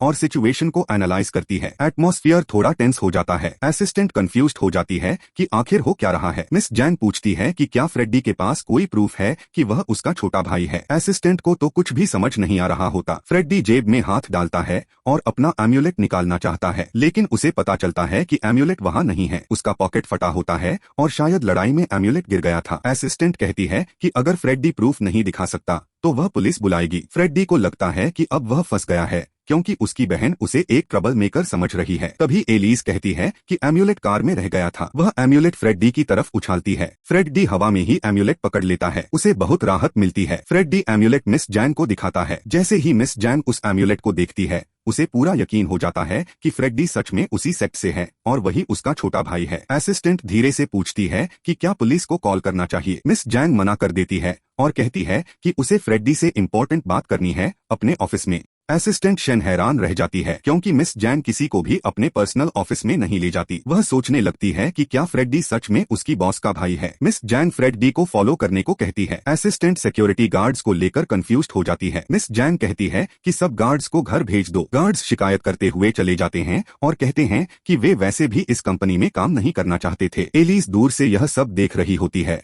और उसे सब कुछ बहुत अमेजिंग लगता है। अब वह सच में फ्रेडी की माउंटेन सेक्ट की बातों पर भरोसा करने लगती है। वह अपने दिमाग में फैनफिक बनाने लगती है कि कैसे जैन अपनी छोटे भाई का ख्याल रखेगी। लड़कियां ऐसा क्यों करती हैं? यह सच में रहस्य है। इधर सिक्योरिटी गार्ड मिस्टर जैन को कॉल करके बताता है कि उसे निकाल दिया गया है। मिस्टर जैन गुस्से में चिल्लाने लगता है। उसे पता चलता है कि जैन किसी और आदमी को अपने प्राइवेट ऑफिस में ले जा रही है। यह सुनकर वह पागल हो जाता है क्योंकि वह जैन से ऑब्सेशन रखता है, बिल्कुल बच्चों की तरह। जैसे फ्री फायर में हारने पर मोबाइल फेंक देते हैं, वह भी फोन जमीन पर पटक देता है। उसे बर्दाश्त नहीं होता कि उसकी ड्रीम गर्ल किसी और आदमी के साथ प्राइवेट ऑफिस में हो। ऑफिस में पहुंचकर फ्रेडी देखता है कि जगह किसी 5 स्टार होटल जैसी है। मिस जैन कहती है कि यहाँ वे आराम से और सुरक्षित तरीके से बात कर सकते हैं। वह बताती है कि पूरा फ्लोर उसी का है और कोई उन्हें डिस्टर्ब नहीं करेगा। फ्रेडी उस जगह को देखकर इम्प्रेस्ड हो जाता है। मिस जैन कॉफी ऑफर करती है और पूछती है कि वह शुगर के साथ लेगा या बिना शुगर। फ्रेडी ने पहले कभी कॉफी नहीं पी थी, इसलिए वह बिना शुगर के मांग लेता है। मिस जैन क्यूरियस होती है कि फ्रेडी का रिएक्शन कैसा होगा। फ्रेडी कप लेता है, स्मेल करता है और खुशबू अच्छी लगती है। जैसे ही वह सिप लेता है उसे बहुत कड़वा लगता है और उसे अफसोस होता है कि उसने शुगर क्यों नहीं डाली। मिस जैन उसके बहुत करीब आकर पूछती है कि पहाड़ों में ट्रेनिंग कैसी थी। फ्रेडी बताता है कि उसने 7 मास्टर्स के साथ बहुत जोरदार ट्रेनिंग की और वह बहुत खुश है। मिस जैन यह सुनकर बहुत एक्साइटेड हो जाती है, लेकिन तभी जब फ्रेडी को उम्मीद नहीं होती, वह उसकी स्लीव खींचकर कुछ देखने की कोशिश करती है। फ्रेडी के गाल लाल हो जाते हैं। फ्रेडी पूछता है कि वह क्या कर रही है। जैन जवाब देती है कि उसे एक और सबूत चाहिए था ताकि वह पूरी तरह श्योर हो सके कि वह सच में उसका छोटा भाई है। वह याद करती है कि जब फ्रेडी सिर्फ एक छोटा सा बच्चा था तब उसे सेक्ट के दरवाजे पर छोड़ दिया गया था। वह बहुत रोता था और उसके दाहिने हाथ पर 2 बर्थ मार्क्स थे। जैन उसकी स्लीव खींचकर देखती है। जैसे ही वह वही बर्थ मार्क्स देखती है उसकी आंखें आंसुओं से भर जाती हैं। अब उसे पूरा यकीन हो जाता है। इमोशन में वह फ्रेडी को जोर से गले लगा लेती है। वह कहती है कि उसे उसकी बहुत याद आई। जैन कहती है कि उसने इतने सालों तक उसका इंतजार किया। यह सुनकर फ्रेडी थोड़ा कंफ्यूज्ड हो जाता है। उसे अजीब लगता है कि मास्टर्स ने इतने सालों तक उसकी मौजूदगी छुपाए रखी। यहाँ तक कि जब उसने अपने पावर्स से देखने की कोशिश की तब भी वह उसके बारे में कुछ पता नहीं लगा पाया। थोड़ी देर बाद जैन पूछती है कि क्या फ्रेडी को इस बारे में कुछ नहीं पता। फ्रेडी कहता है कि उसे समझ ही नहीं आ रहा कि वह किस बारे में बात कर रही है। जैन उससे कहती है कि वह उसका पल्स चेक करे और खुद देख ले। फ्रेडी पहले सोचता है कि शायद उसकी बहन को कोई स्पिरिचुअल डेफिशिएंसी है। दोनों बैठ जाते हैं ताकि फ्रेडी उसकी हेल्थ चेक कर सके। कुछ देर बाद फ्रेडी पूछता है कि क्या मास्टर्स को भी उसकी कंडीशन के बारे में पता था। जैन कहती है कि हाँ, उन्हें पता था, लेकिन वे उसकी एक्सट्रीम कोल्ड कॉन्स्टिट्यूशन को ठीक नहीं कर पाए। फ्रेडी को याद आता है कि उसके मास्टर ने उसे इन सेलेस्टियल डेफिशिएंसीज के बारे में पढ़ाया था। अब फ्रेडी समझ जाता है कि शायद उसने इतनी मेहनत से यह सब इसलिए सीखा था ताकि वह एक दिन अपनी बहन को ठीक कर सके। जैन पूछती है कि क्या फ्रेडी को भी यह कंडीशन बहुत मुश्किल लगती है। फ्रेडी समझाता है कि चाइनीज मेडिसिन में दो तरह की बीमारियां होती हैं, सेलेस्टियल डेफिशिएंसी और अर्थली डेफिशिएंसी। दोनों का इलाज बहुत मुश्किल होता है। जैन कहती है कि उसने बहुत सारे मेडिसिन ट्राई किए लेकिन कोई भी काम नहीं आया। फ्रेडी मानता है कि इलाज बहुत कॉम्प्लिकेटेड है, लेकिन वह कहता है कि एक तरीका है। जैन क्यूरियस हो जाती है, लेकिन फ्रेडी थोड़ा शर्माता है और ऑकवर्ड होकर पूछता है कि क्या वह शादीशुदा है। जैन कहती है कि उसने अभी शादी नहीं की है क्योंकि उसे अब तक कोई ऐसा नहीं मिला जो डुअल कल्टीवेशन के लिए सूटेबल हो। फ्रेडी के गाल लाल हो जाते हैं। वह कहता है कि वह किसी ऐसे इंसान को जानता है जो उसके लिए परफेक्ट होगा। जैन बहुत एक्साइटेड हो जाती है क्योंकि अगर वह डुअल कल्टीवेशन कर पाई तो उसकी बीमारी ठीक हो सकती है। फ्रेडी माहौल को थोड़ा हल्का करने के लिए कहता है कि कल्टीवेशन बहुत एक्सट्रीम नहीं होनी चाहिए, यह बस एक सिंपल एनर्जी एक्सचेंज भी हो सकती है। समझ रहे हो ना? जैन थोड़ी शर्माती है और पूछती है कि क्या सिर्फ एक किस से भी काम हो जाएगा। फ्रेडी कहता है कि हाँ, और यह जल्दी करना जरूरी है वरना बीमारी बढ़ सकती है। फ्रेडी नजरें चुराने लगता है क्योंकि यह टॉपिक उसके लिए बहुत एम्बैरेसिंग है। जैन कहती है कि उसे ऐसा इंसान ढूंढना होगा जिसके साथ वह यह कल्टीवेशन कर सके, लेकिन फ्रेडी पहले ही कह चुका होता है कि वह किसी को जानता है। फ्रेडी बताता है कि यह कल्टीवेशन हर दिन 2 बार करनी होगी, हर बार करीब आधे घंटे के लिए, लगातार 6 महीने तक, तभी बीमारी पूरी तरह ठीक होगी। जैन कहती है कि यह ठीक है। जैसे ही फ्रेडी सुनता है कि वह मान गई है, वह अपना कॉफी थूक देता है। जैन पूछती है कि उसने ऐसा क्यों किया। फ्रेडी कहता है कि कुछ नहीं, वह बस सोच रहा था कि शायद वह कोई दूसरा तरीका चुनेगी। लेकिन जैन कहती है कि अगर जल्दी ठीक होना है तो वह इंटेंसिव कल्टीवेशन के लिए भी तैयार है। जैन बताती है कि मास्टर्स ने कहा था कि इस बीमारी की वजह से वह 27 साल से ज्यादा नहीं जी पाएगी, इसलिए वह बहुत जल्दी क्योर चाहती है। फ्रेडी जानता है कि यह सच है क्योंकि ज्यादातर लोग जिनकी ऐसी कॉन्स्टिट्यूशन होती है वे बहुत जल्दी मर जाते हैं। जैन टेबल पर हाथ मारकर कहती है कि वह तुरंत ऐसे लोगों की खोज शुरू करेगी जिनमें यू एनर्जी हो। वह फ्रेडी को धन्यवाद देती है कि उसने यह नॉलेज उसके साथ शेयर किया। वह कहती है कि जब वह ठीक हो जाएगी तब वह चीज उसे देगी जिसे मास्टर्स ने उसके पास सेफ रखने को कहा था। फ्रेडी कहता है कि अभी वह चीज इम्पोर्टेंट नहीं है, सबसे जरूरी है उसकी हेल्थ। फ्रेडी पूछता है कि क्या वह कल्टीवेशन के लिए तैयार है। जैन कहती है कि उसके पास कोई चॉइस नहीं है, लेकिन वह इस बात पर ध्यान नहीं देती कि फ्रेडी पहले ही कह चुका था कि वह यू एनर्जी वाला इंसान जानता है और हम सब जानते हैं कि वह कौन है, डायना। जब फ्रेडी दोबारा इस बारे में बोलता है, जैन बहुत एक्साइटेड हो जाती है। वह कहती है कि वह बहुत सारा पैसा ऑफर करेगी, लेकिन फ्रेडी यह नहीं बताता कि वह इंसान असल में एक औरत है। जब जैन को पता चलता है कि वह औरत है तो वह और भी ज्यादा रिलीव्ड हो जाती है क्योंकि इस तरह वह अपनी चास्टिटी इंटैक्ट रख पाएगी। फ्रेडी को राहत मिलती है कि उसकी बहन ने इसे अच्छे से लिया। वह कहता है कि वह बहुत राइटियस और करेक्ट लड़की है। जैन कहती है कि वह खुद को अपने फ्यूचर हस्बैंड के लिए बचाकर रख रही है, उसने कभी अपने शरीर का इस्तेमाल किसी फायदे के लिए नहीं किया। यह सुनकर फ्रेडी अपनी बड़ी बहन की और भी ज्यादा इज्जत करने लगता है। जाने से पहले फ्रेडी कहता है कि वह अपनी दोस्त डायना से बात करेगा और सब अरेंज करेगा। वह अपनी बहन से उसका व्हाट्सएप मांगता है। जैन मुस्कुराती है और कहती है कि उसका छोटा भाई शहर की जिंदगी में अच्छे से अडैप्ट कर रहा है, दोनों एक दूसरे को ऐड कर लेते हैं। फ्रेडी उसका स्टेटस देखकर थोड़ा कंफ्यूज्ड होता है लेकिन ज्यादा ध्यान नहीं देता। फ्रेडी कहता है कि वह बाद में उसे अपडेट करेगा। जैसे ही वह जाने लगता है, जैन उससे पूछती है कि क्या वह जानना नहीं चाहता कि मास्टर्स ने उसे उससे मिलने क्यों भेजा। फ्रेडी सोचता है कि यह सिर्फ उसकी बीमारी ठीक करने के लिए था। जैन मानती है कि हाँ, लेकिन इसके अलावा एक और वजह भी है। फ्रेडी को 7 सेंट्स सेक्ट से जुड़ी एक बहुत बड़ी मिशन मिलने वाली है।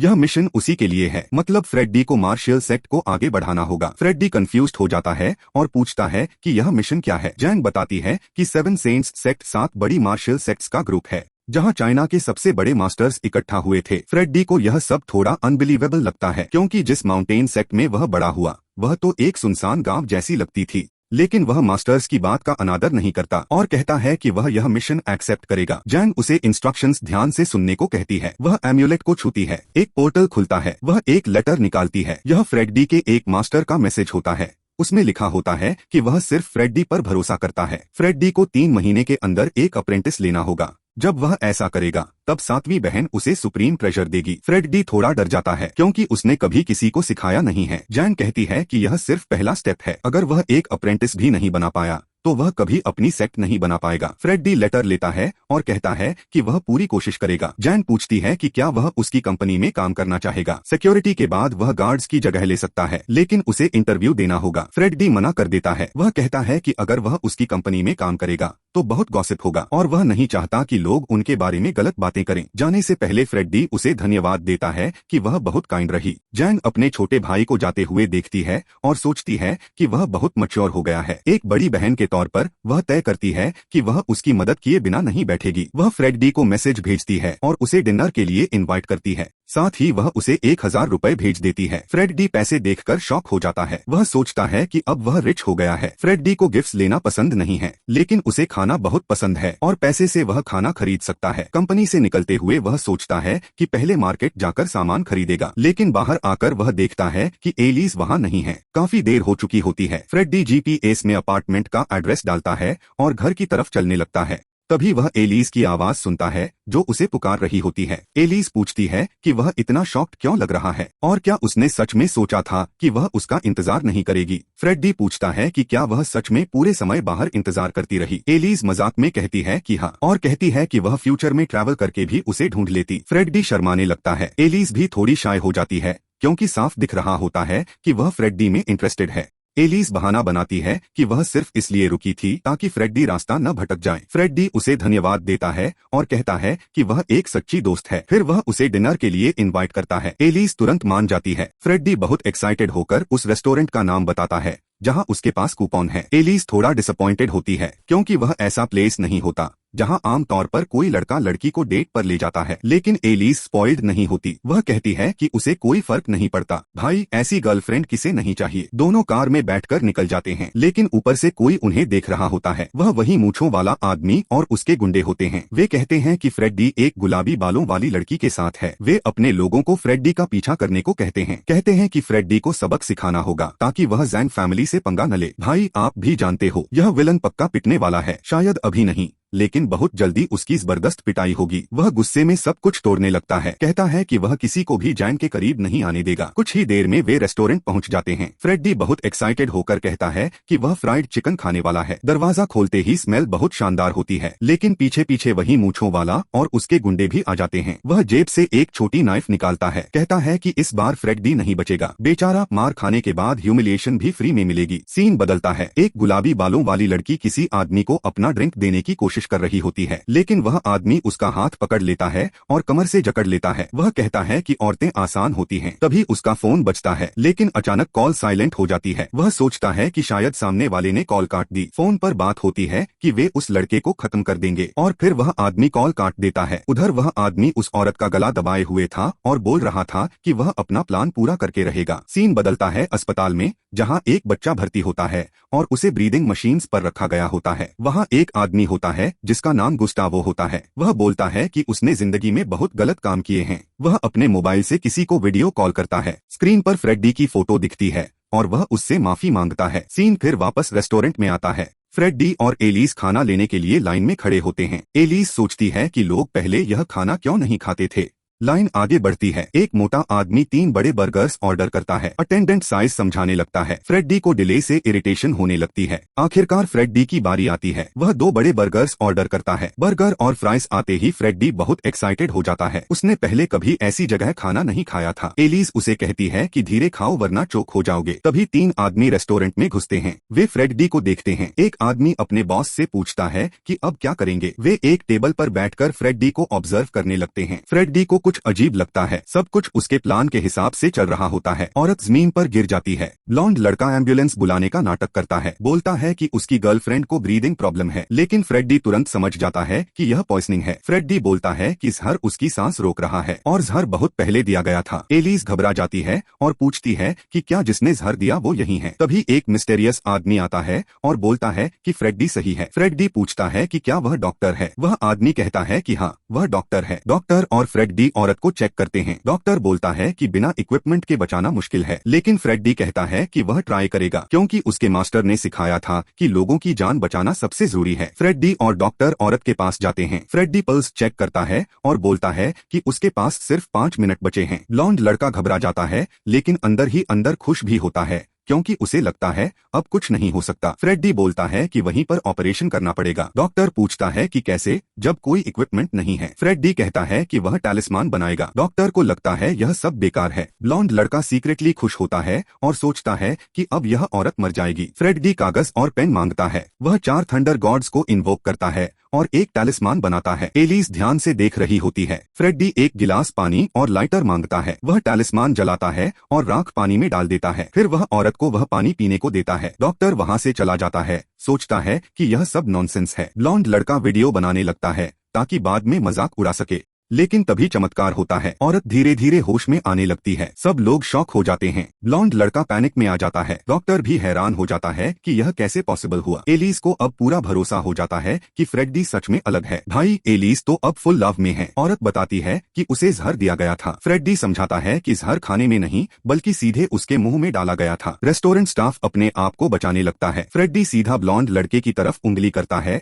और बोलता है कि असली कल्प्रिट वही है। ब्लॉन्ड लड़के के चेहरे पर गिल्ट साफ दिखने लगता है, लेकिन वह औरत अभी भी विश्वास नहीं करती और बोलती है कि उसका बॉयफ्रेंड ऐसा नहीं कर सकता। ब्लॉन्ड लड़का फेक प्यार दिखाने लगता है। डॉक्टर भी कंफर्म करता है कि पॉइजनिंग पहले हुई थी, रेस्टोरेंट में नहीं। अब ब्लॉन्ड लड़का और ज्यादा डरने लगता है। आखिरकार औरत चिल्लाकर सच पूछती है। ब्लॉन्ड लड़का भाग जाता है। एम्बुलेंस औरत को हॉस्पिटल ले जाती है। रेस्टोरेंट में लोग फ्रेडी के लिए तालियां बजाने लगते हैं। सब फ्रेडी को हीरो की तरह देखते हैं। फ्रेडी थोड़ा शर्माता है, लेकिन हल्की स्माइल देता है। डॉक्टर मानता है कि फ्रेडी ने सच में बहुत अच्छा काम किया है और उसमें बहुत टैलेंट है। फ्रेडी डॉक्टर से बात करता है और बताता है कि यह सब असल में चाइनीज मार्शल आर्ट्स से जुड़ा हुआ है। डॉक्टर एहतियात के तौर पर उसकी बात मान लेता है और फ्रेडी को अपना कार्ड देता है। वह कहता है कि जब भी जरूरत हो उसे डॉक्टर कहकर कॉल करना। फ्रेडी कार्ड लेकर बहुत खुश हो जाता है। वो गुंडे जो फ्रेडी को देख रहे थे आपस में सोचते हैं कि यह लड़का कैसे सबकी नजर में हीरो बन गया। उनकी नजर में तो फ्रेडी विलन है और वे खुद हीरो हैं, लेकिन अब उन्हें समझ आने लगता है कि फ्रेडी उतना कमजोर नहीं है